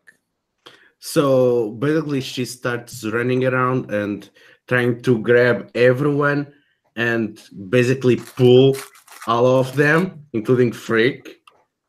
And what she probably does is she's trying to pull a swarm of nanites, and that has behavior that she does not expect. Yeah, because well, you try to do that, but the weird thing is the skiff, it manages to right itself kind of right in front of you. It's a weird, like the skiff looks weird. It's kind of like, you know, that sail barge that Jabba has in Return of the Jedi. It's kind of like a smaller version of that, and it lands itself perfectly in front of you. So none of you are hit or whatnot, but the door opens and kind of like this larger android staggers out or kind of climbs out. It's bigger. It's still kind of the same mannequin shape, except there is now face on the mannequin head, and you hear the voice again on the Subzero network, and she's kind of like, and you can hear her exploring. I always knew you partnered with the degenerates, low key. Always partnered with the threats against all of existence. And she's kind of staggered out. She's much taller than other androids, and you it's a familiar face, Loki. You recognize his face, but you can probably tell that this is kind of like they're animating this android at the moment, and again the voice is going. Now, if any of you are proper heroes, you would all stand down and give up that anomaly to us. Reg, you're gonna get a condition as well for failing that roll. How do you feel right now?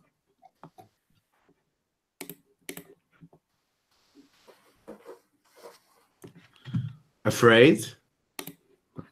Makes sense. Leandro, I did just damage something. Where's it gone? Hurt someone or break something important? Yeah. Oh yeah, you broke. Am I angry? Oh yes, yeah. Fine. Yeah, break something you shouldn't have. You kind of broke. Well, you broken the skiff, which means this Eris and this super android has come out and is not coming to play. So the hero again. Time you can feel like there's something in the skiff manipulating time, and you can feel it because you're kind of attuned to this. But this robot is kind of in between all of you. And hold on, let me just make some. All right, hold on. Let me just copy paste something. There we go. Yeah, I think Hero is like a little confused about what is going on here and trying to like understand. Yeah, what's going on pretty much. Well. To make it clear for you, the android points at you. Yeah, I get that, but like, why is the android pointing at me? Are you trying to provoke them into? No, I was thinking of assessing the situation, like what is. Okay, yeah. Fab, do so. Because I don't think it's very. I mean, sure they want me, but they're an android, not a bird. Okay, so. Sure, you don't want to pierce the mask. Yeah. That's Yeah, probably that's a 10. low. Oh, that's a 10. Oh, fab. All right. So ask 2. Yeah, I'm gonna ask. How could we best end this quickly? Ooh. You see it behind her, even though she's kind of this big, bulky mannequin. You see this small box-like object. And the weird thing is, it's actually, you can see it, it's kind of glowing a bit. It's coming up from the murk of the skiff. It's this weird sphere with like the sides of this square around it kind of floating around. And you recognize that to be a piece of time travel technology or time manipulation technology. And that's kind of, you can probably tell that's how they track you down. But you can also tell that it's a part of something bigger. That's a weird thing. It's part of a larger piece, and it's say if you can get to that, and then if you can get to that, they can stop them from tracking you down. The other way is to try and destroy this thing, but good luck with that. Sure. What tier is in the greatest danger? Here's the greatest danger. I don't think it's me because they want me for some reason. No, they want you. Let's see. Let's look at your teammates. Let's see. Freak is throwing themselves at any way they want. Regicide's trying, but this is kind of a bit beyond her. But Loki, how are you feeling? You're confronted with your shame right now.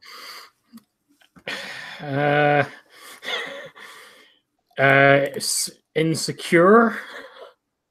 You don't have that condition yet. But or is that what happens when your shame confronts? Oh, yeah, it is. Either mark a condition or shift superior down and danger up. Oh wow! So do you mark a condition? So are you actually insecure? I'm not gonna reduce my superior. So yeah, I'm going to mark insecure. Yeah.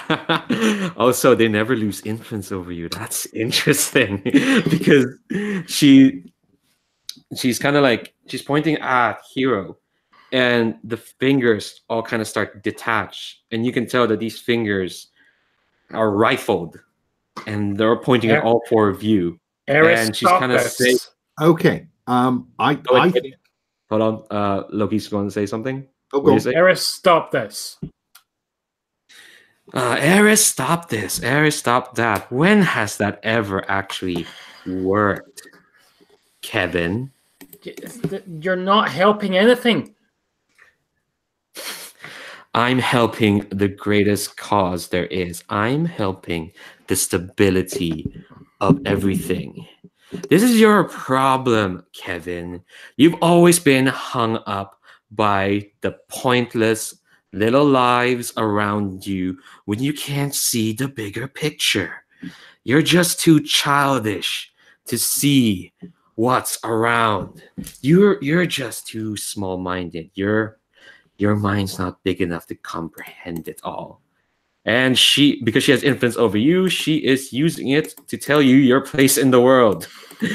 and what she's doing is she's doing what you chose not to do to your shame. She is trying to shift your superior down and your danger up. Are you gonna accept that, or are you gonna resist it? I'm gonna resist that. All right, Fab, roll. No modifiers. Green.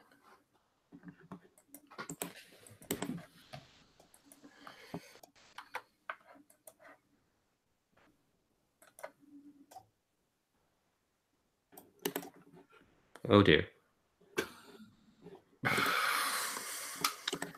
Yeah, their words hit home.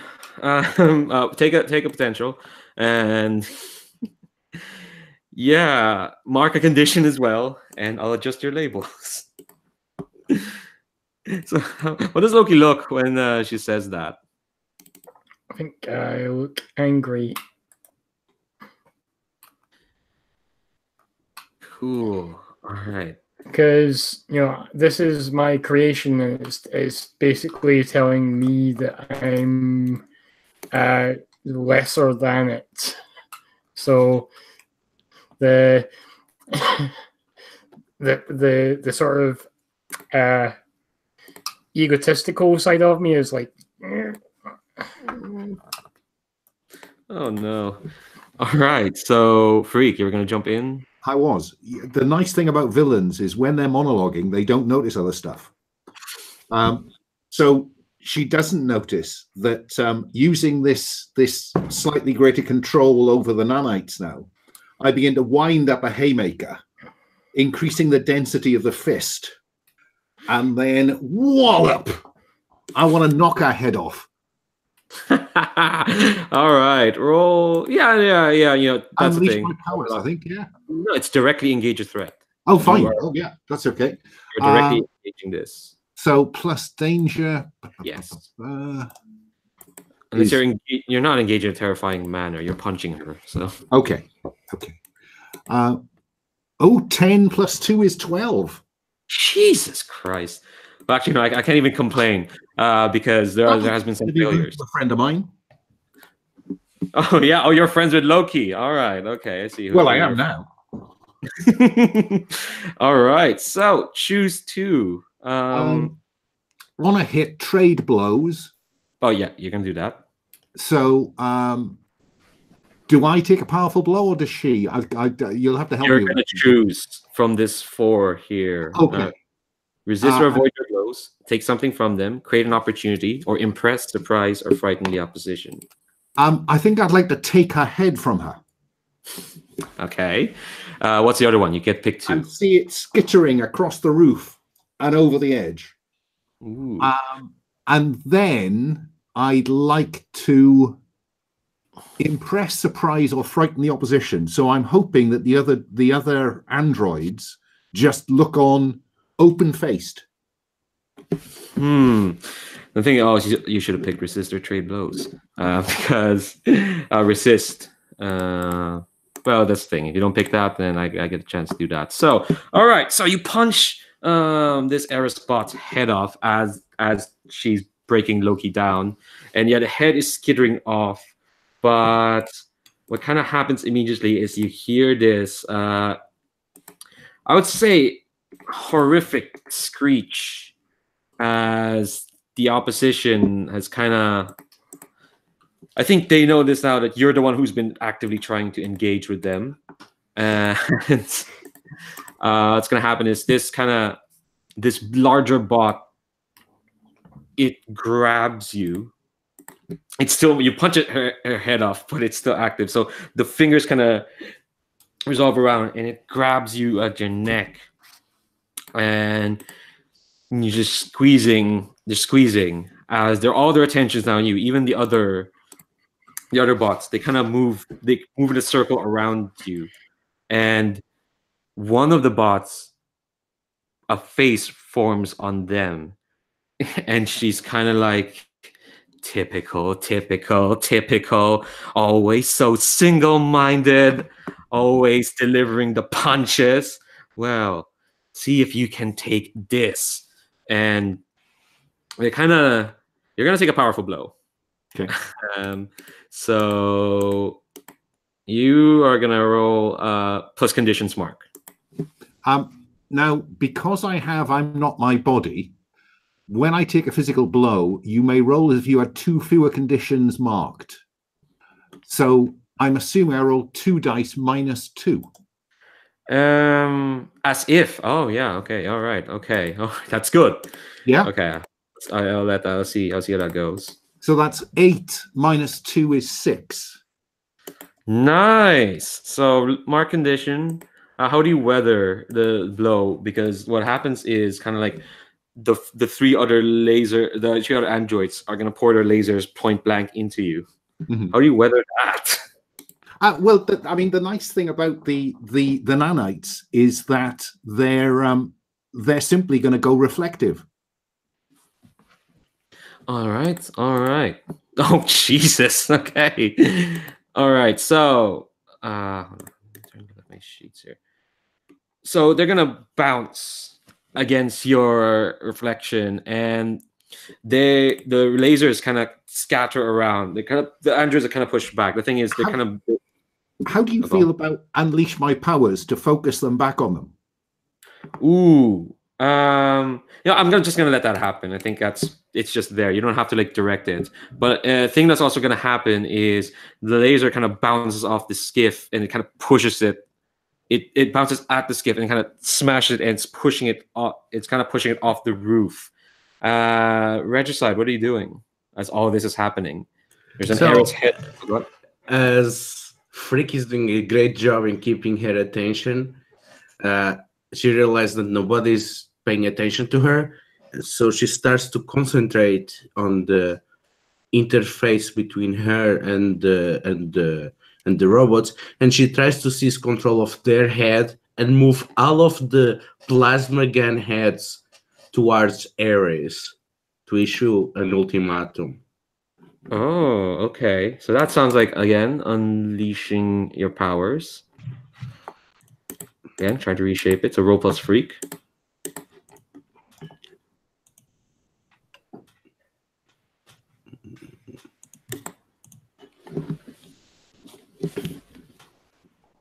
What happened to my roll to your party?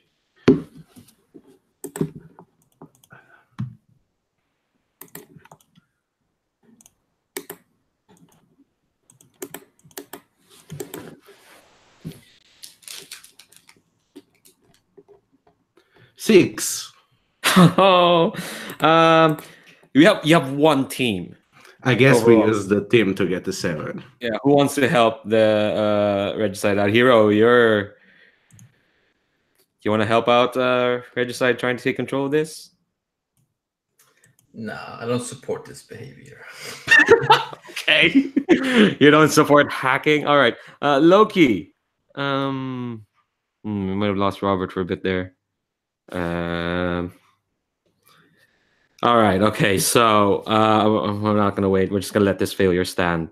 Apologies. Unless I mean, I'm very happy for the team to be used. yeah. Robert or Loki? Hi. No worries. Okay, so what's happening is Regicide is trying to take control of the android bots by hacking in using her hackability skills. That's not a word. But Regicide rolled a 6, but you have one team. Loki, are you gonna help? You're gonna spend that team. Yeah, I'm gonna sort of I'll spend a team to help with that and sort of say try and with the subdermal to, like subvocally give instructions, because like I programmed Eris in the first place, so I know the sort of potential weaknesses in the codes and stuff. Fab. All right, so that bumps you up to a 7 to 9. So you don't take that potential. But okay, so you're gonna choose one. I either mark a condition or the effect is unstable or temporary. Okay, I'm gonna mark guilty because I feel that I'm taking Ares' autonomy by doing this. I'm violating their identity. Well, they want to kill you, so. Okay. So describe what happens. So suddenly, all of the androids, their bodies remain rigid, but all of their heads point to Ares, and Regicide points the hand towards Ares and says, "Just as yourself, your little toys have nothing to lose but their chains. Do you want to risk losing what you are in this mindless chase?" Caliph, while you are, go ahead. Go away. We'll handle this.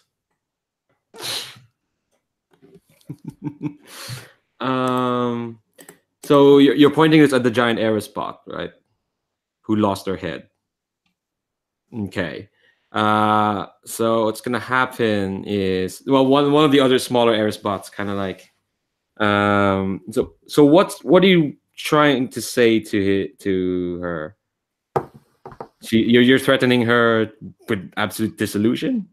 No, I basically threatened to her that she has a lot to lose here if she wants to push it. She hears that, and she kind of says, let's see what she says. She kind of laughs at that, and she kind of thinks, I am a singular entity. I stand for myself on my own.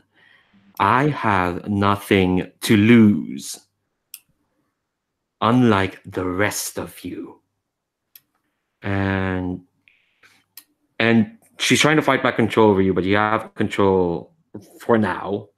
So, but because the effect is not stable or temporary, but these android bots, they're under your control for the moment. So so things have calmed down. But she's gonna keep monologuing in all your heads. But she says that, like, but no, what she says is that I'm singular, but there are those I've found kinship with, and they are coming here soon.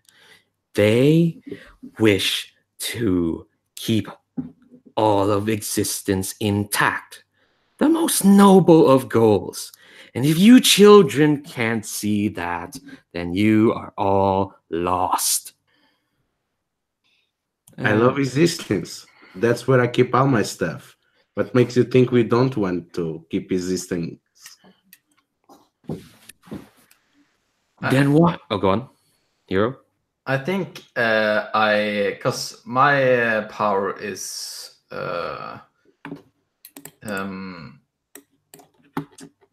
telepathy and telekinesis. So I think like I transmit image of from the future where like the creatures like them are like ruining the world, like killing everyone. Wow, you're all really trying to convert her.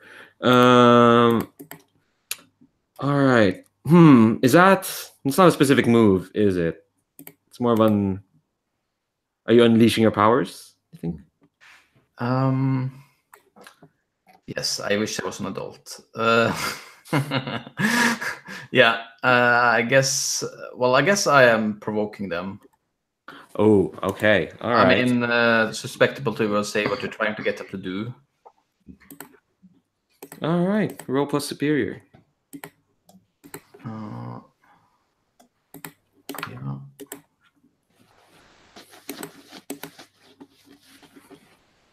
That's 7. Okay, on a 79. Well, they're not going to do what you do. So when you transmit this image, and I guess it's a dystopian image, war-torn, androids all over the place, policing states, basically Days of Future Past. Oh, actually, no. What's the image you transport? No, I think I'm just like it's just like this image of the opposite to what they're saying, trying to like keep balance, and instead it's like of this picture of them upholding power and being like killing machines. Oh, okay. Like you can see innocent people running away and like these and I think actually everyone sees it. Ooh. Everyone sees the future that could be. The future that's kind of your fault, Loki. So, no, I'm sorry. Sorry, just kind of shame. Oh, I have to pick a thing first. So they're going to overreact. So when you transmit this image, they're going to start screeching. Again, this inhuman electronic yell. Well, the androids are screeching. But in the meantime, in their subdermal networking, here are going one possibility. Just one possibility. You are but an offshoot, and we will pluck you away. That is what the Tangee wants. They want nothing but the best timeline, and you are just a remnant of a failure. You will not, but you have influence over her now. She's ranting, and the androids are wriggling. They're trying to break free now. You still have one more moment, and also, oh, go on. While that moment, so we've had some reverse monologuing, competitive monologuing, and unstable control of the puppets. I want to get into the flyer and get the little shiny box. All right. If it's easy to tear the sides of it apart, that's fine. Yeah, it's just there. You can totally grab it. That's the nice thing. It feels weird because you've never touched alien technology before. Aegis has not let you go to those missions yet. But no, it's that's not in the second year. Yeah, we'll see. Well, next month you're going to school, so maybe not then yet. But so it's a weird box because it's just a sphere, but with like its walls kind of floating around it. Is it connected to stuff? No, you can just grab it. Like, that's the thing. I don't know if, not to condescend, but I don't know if you have the technical nous to figure out what this box exactly does. No, but the nice thing is that I do have the ability to technopathy, to extrude nanofilaments and make them do what I want them to do. Oh, okay. So that sounds like, again, more unleashing. You are reshaping environment. Yeah. Extending your plus freak. Oh, you actually brought down your freak. Oh, yeah, I forgot about that. Yeah. Yeah. Why? It was narratively appropriate at the time. That's 8, 9, 10. You still got it. So. So on a 10 plus, I do it. Yep. It's not unstable and temporary. So what are you doing? Do I now control it? I suppose what I'm trying to do is to divine what it's doing. Okay, so it's part of a bigger whole. That's what you get it. It's actually a piece of the observer, and it's on its specifications. You notice that it was kind of taken not with the knowledge of the Tangee by a certain robot earlier to do what they want. But what this specific piece of the observer does is it tracks down anomalies. That's how it tracked down Hero. But the thing is, this is part of a bigger whole. And it's kind of the most inconsequential part of the observer. It's still kind of like, well, no, actually, no, it's quite consequential because it can track down anomalies outside in the vicinity. But the general device that's looking through timelines, trying to figure out which event caused this time quake, that's still active. But this piece lets you find other anomalies. And you can feel it as well. This piece is pointing towards Hero. You can feel a big red flag all over Hero. You can't tell if it's because they're involved in this or just because they're time displaced. All you know is that they're gone. This isn't my area of expertise, so I'm going to run away with it, assuming that later Loki can do something useful with it. You're just going to run away? Yeah.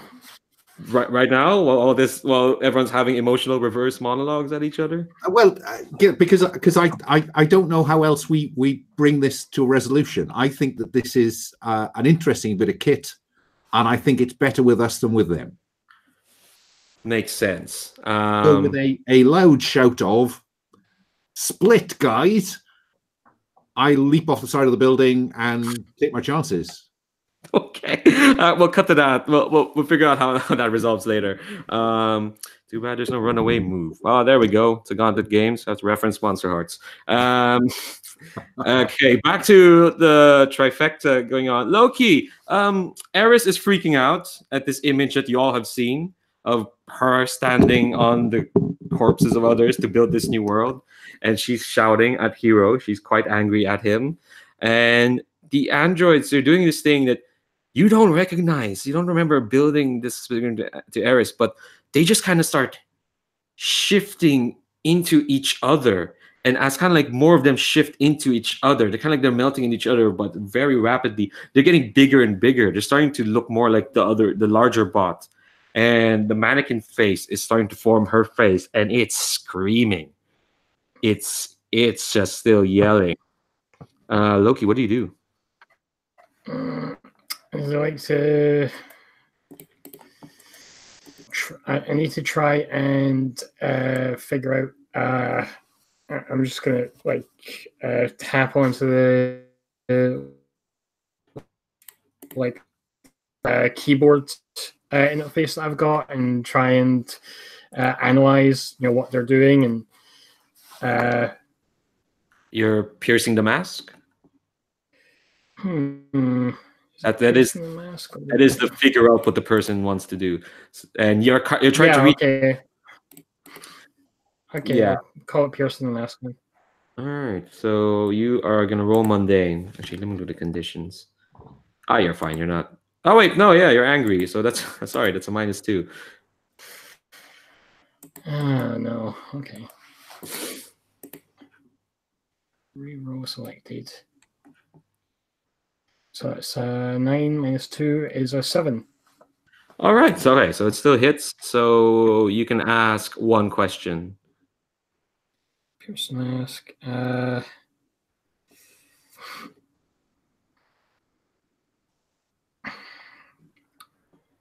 How could I get your character to stand down?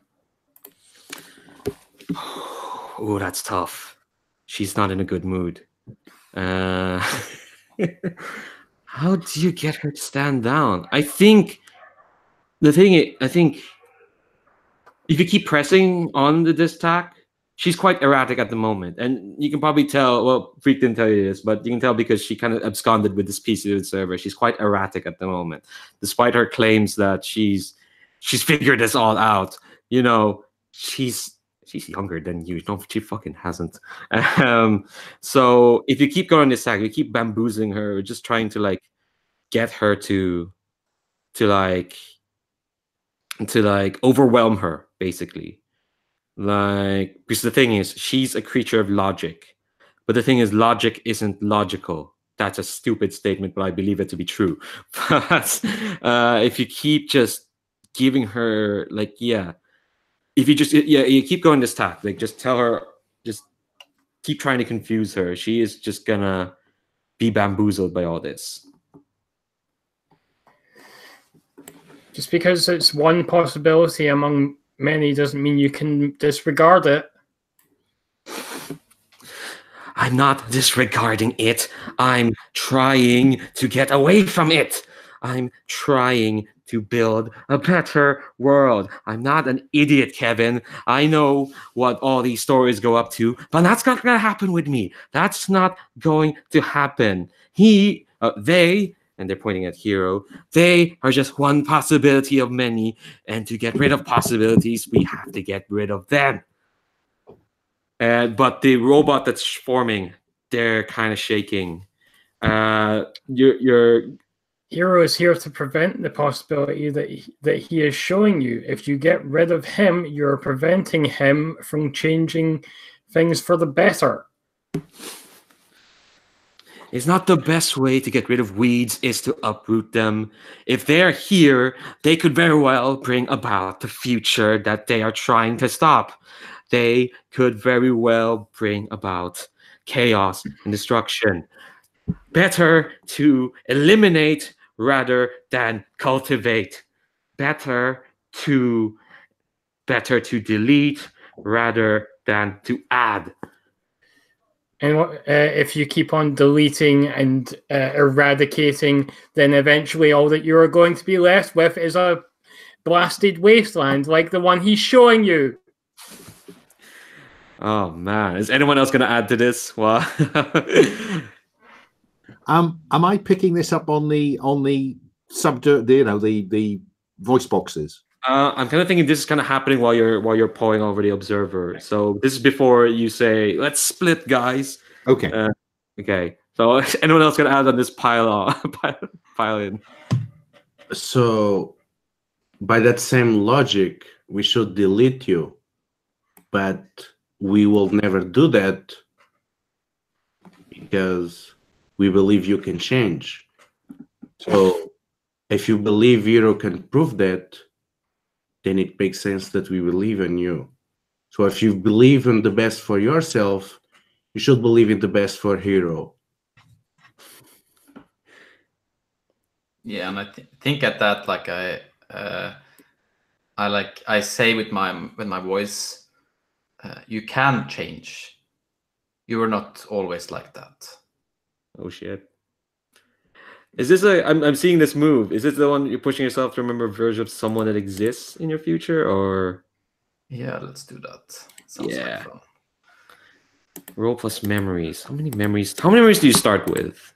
I'll look at that sheet. You start with. Oh, your memory score stars. I'd say it starts at 1. We'll give you that because you're only here for this anyway. So the easier this, the better.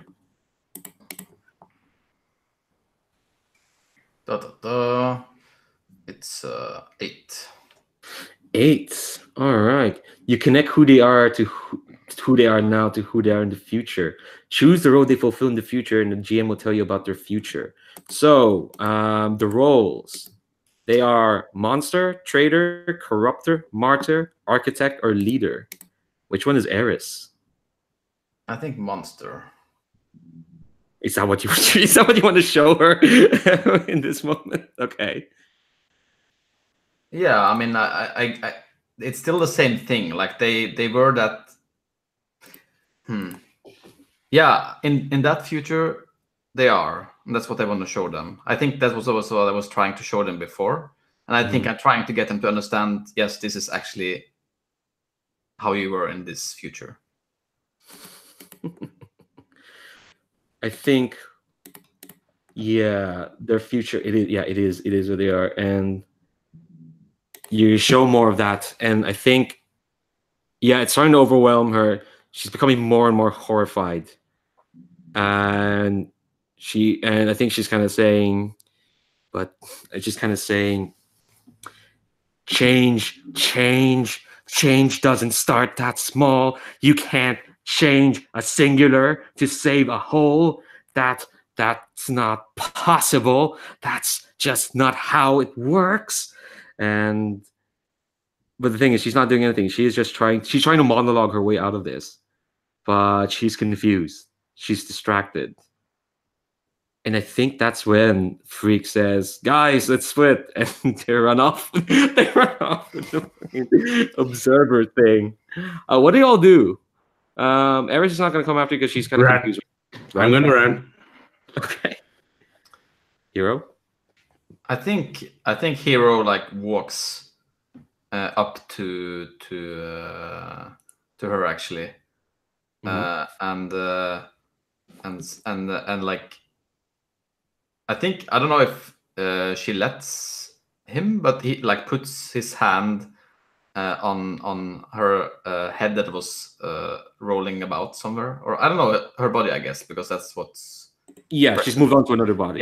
Yeah, and says, "No, small change now can mean big change in the future, and I think you're capable of that change." Loki, what do you say? Yeah, and I say like it's in your code, and I look over at Loki. Aww. Loki, what do you say? You're supposed to be adaptable to any situation.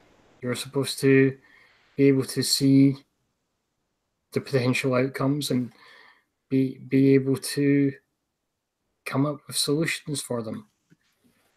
I believe that you will come up with the best solution, but right now there are still things you don't understand. There are still pieces that I wasn't able to program into you, things that you need to learn before you're able to fulfill your potential.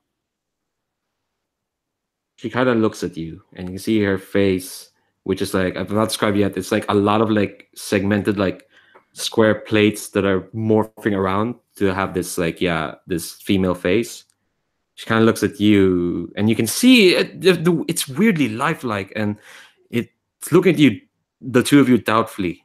And then she says, "If you believe me to be adaptable, then I believe the Tangee are not. They will not be swayed by your words. They will come for you with everything they have. They are coming for you right now. So run." And you can see in the distance, not a skiff, a ship. Not the ship, but a big enough ship coming your way. And I'm not going to make you all roll to run, because I think. Do you say anything else to Eris before you leave her?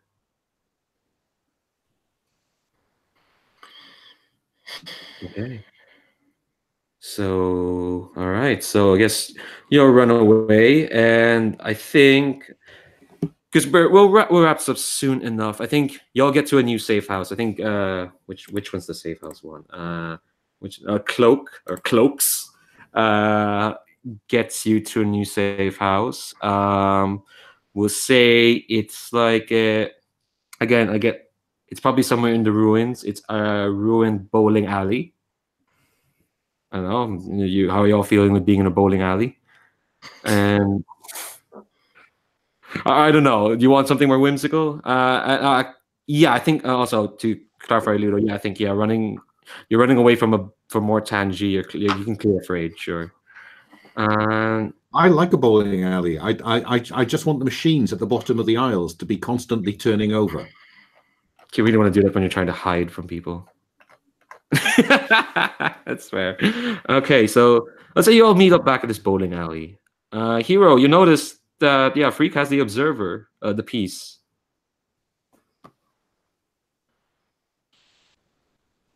Is this a problem or is this a solution? I say, holding it out. Yeah, I think I look at you and like probably with like the same scoff as like the scene that started this session, like says, "You tell me."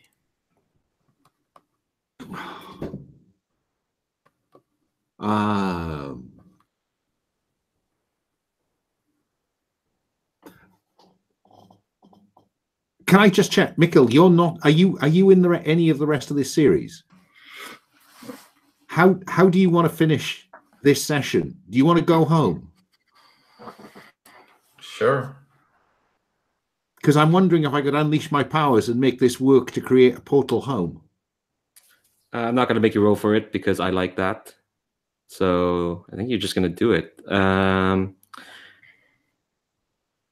So I think what that looks like. Okay, no, you tell me what it looks like. You're reshaping this observer to. Well, I guess that the claws extenuate into these fine nano tendrils that wrap themselves around the wireframe box around the glowing ball, and I point it to a space. In fact, I pointed it down one of the lanes of the bowling alley, and as I move it up, you know the subtle knife. I can't remember which trilogy it is. And the air shimmers and separates, creating a picture of wherever it was that you launched from, Hero. What? And I think I look over at the thing and like, there is.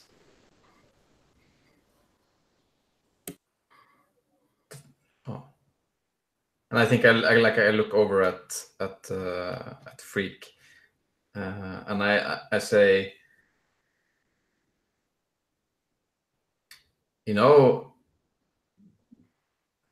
for someone who was depicted as always being, always acting without your head, and I think like I don't think that's true. I think I'm gonna tell them when I get there. And I think like this is my team move. When you confess to a teammate the difference between what you thought they would be and what they really are, add a team to the pool and ask them if you represent the future they'd want. If they say yes, mark potential. If they say no, market condition. Not that that really matters now, but Well, they could get potential. yeah. Oh, Yeah. you could get potential. Yeah, no, I definitely say yes to that. Oh no, actually no. It's Hero who gets the potential. No, Sorry. but if I agree, he gets to mark potential. That works for me. Oh yeah, because the thing is, I should mention at the start, all these play sets are happening in the same city. So if Mikhail, if we ever play Mass again, you can totally bring Hero back if you want. That's why Freak is going. That's why I said Freak is going to school next week, because Alan's signed up for that. So these characters can come back. So yeah, you can definitely mark potential. Cool. All right. Do you have any parting words to? Does anyone have any parting words to Hero before they leave? Hero, if you see myself in the future, punch me down. Yeah, I think I just laugh at that, and then I look over at the Loki, and I say, If yeah, go ahead. If Eris hasn't learned in the future you come from, then I think it's best if you do what I could not. And I look over at you and I say, I think, yeah, you just know that you made other things after her. And then I think like I turn around and walk into the portal. Fab. Okay, I think it's a good way to end the session. All right, let's just do end of session stuff, and then I'll stop the broadcast and ask you all for some feedback. Okay, so before we do the main ones, I think one of you has like a specific end of session stuff. Loki. Yeah. Yeah. At the end of at the end of every session, I answer the question, did I take steps to make amends for my shame? I think I did. Yeah, you certainly did. So yeah, mark potential. Yeah. We haven't done the mission debrief yet, so we'll do that next week, kinda. Well, a mission debrief. You'll meet some adults anyway. But yeah, main end of session stuff. At the end of every session, you choose one. Grow closer to the team, grow into your own image of yourself, or grow away from the team. So I'll start with Ludo or Regicide. I guess grow close to the team, because the moment that Hero and Loki and Regicide shared with Ares was really a strong team building moment. Cool. All right. So that's who we made feel welcome. All right. Give influence to that character. Or which one? Because you have to give influence to that character. Who one specifically made you feel welcome, do you think? So who will be returning next session? Oh, it's low. It's Freak and Loki. Okay. So I'm gonna give Loki. Cool. Wait, you already has influence, and also does Freak. All right. So, okay. So what happens is when you give influence to someone, they can move the labels. Yes, Loki, you can move Regicide's labels. Okay. So let's see, Regicide. I think mundane would be the thing that represents showing, relating to, or actually superior, maybe, because there were. So superior 1 and then I think mundane 0. Okay. That's interesting. The nice thing with Regicide is we have 3 more sessions with her at least. So she hasn't confronted her shame yet. All right, and also clear condition or mark potential, Regicide. So I'm gonna clear guilty. Yeah, you don't feel guilty. Y'all done good. Y'all done real good tonight. See, what did it? Okay. Hero, we'll still do your end of session. Like I said, you might come back in a future run of masks. I hope you come back because Hero's cool. So which one? Go closer, go into your own image, or go away? Yeah, I think also I grow closer to the team. And I think I'm giving the influence to Loki, actually. Man. Yeah. Did you already have influence on them? Oh, did he already have influence on you? Or I think I did. Oh, yeah. Oh. Yeah. Oh man, low key moving them labels.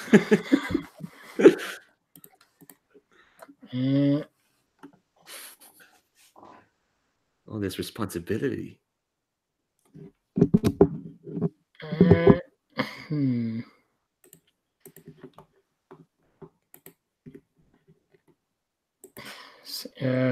So I think you were acting more like a savior. You were trying to, you were talking about your future and trying to convince others to make a change for the better. So go for a savior to increase that. But you did. I think it'll reduce danger by 1. All right, that makes sense. Okay. I kind of want to save Loki for last in case they might have to shift more labels. Freak, grow closer, away, or into your own image.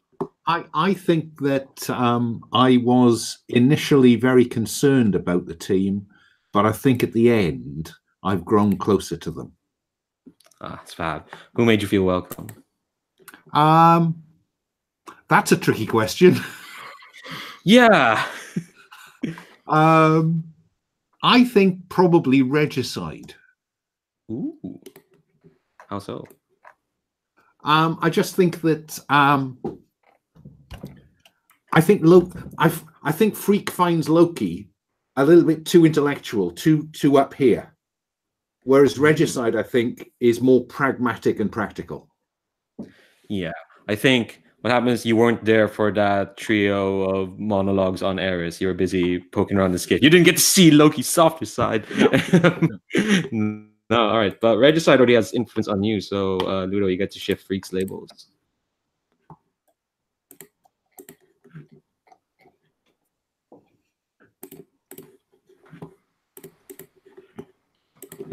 So I'm gonna put down Savior because I believe that Freak put everyone in unnecessary danger.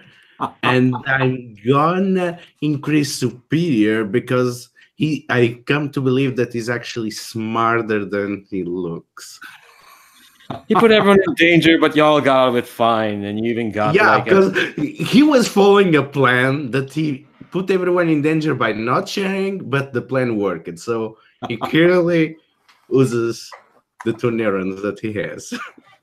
Oh yeah, I'm gonna double back to Mikhail. I forgot to ask. Do you clear condition or mark potential? I don't have a condition, so mark potential. Fab. Same question to you, Freak. Clear condition or mark? I don't have a condition, so I'll mark potential. Fab. Last but not least, low key. Did you go closer, away, or into your own image? I think I grew closer to the team because they didn't have to. Well, aside from Freak, Regicide and Hero didn't have to stand with me and try and talk Eris down. So I appreciate them trying to help me out with that. Friends I think specifically I'll go with Regicide because well, Hero's going back to their own time, so that's kind of distancing me from them. But I feel closer to Regicide. Fab. Right. So Regicide, you already have. Do your work. Shift labels because you already had. No. Oh, you just put that They X? have on me. I don't have on them. I gain it now. Oh, okay. All right, you get it now. All right, fab. I was looking at the wrong. No, I gave Regicide influence over me at the start. Oh, did you? Okay, so yeah, you did already have influence. Okay, Regicide. so you get to shift their labels. So I'm gonna lower danger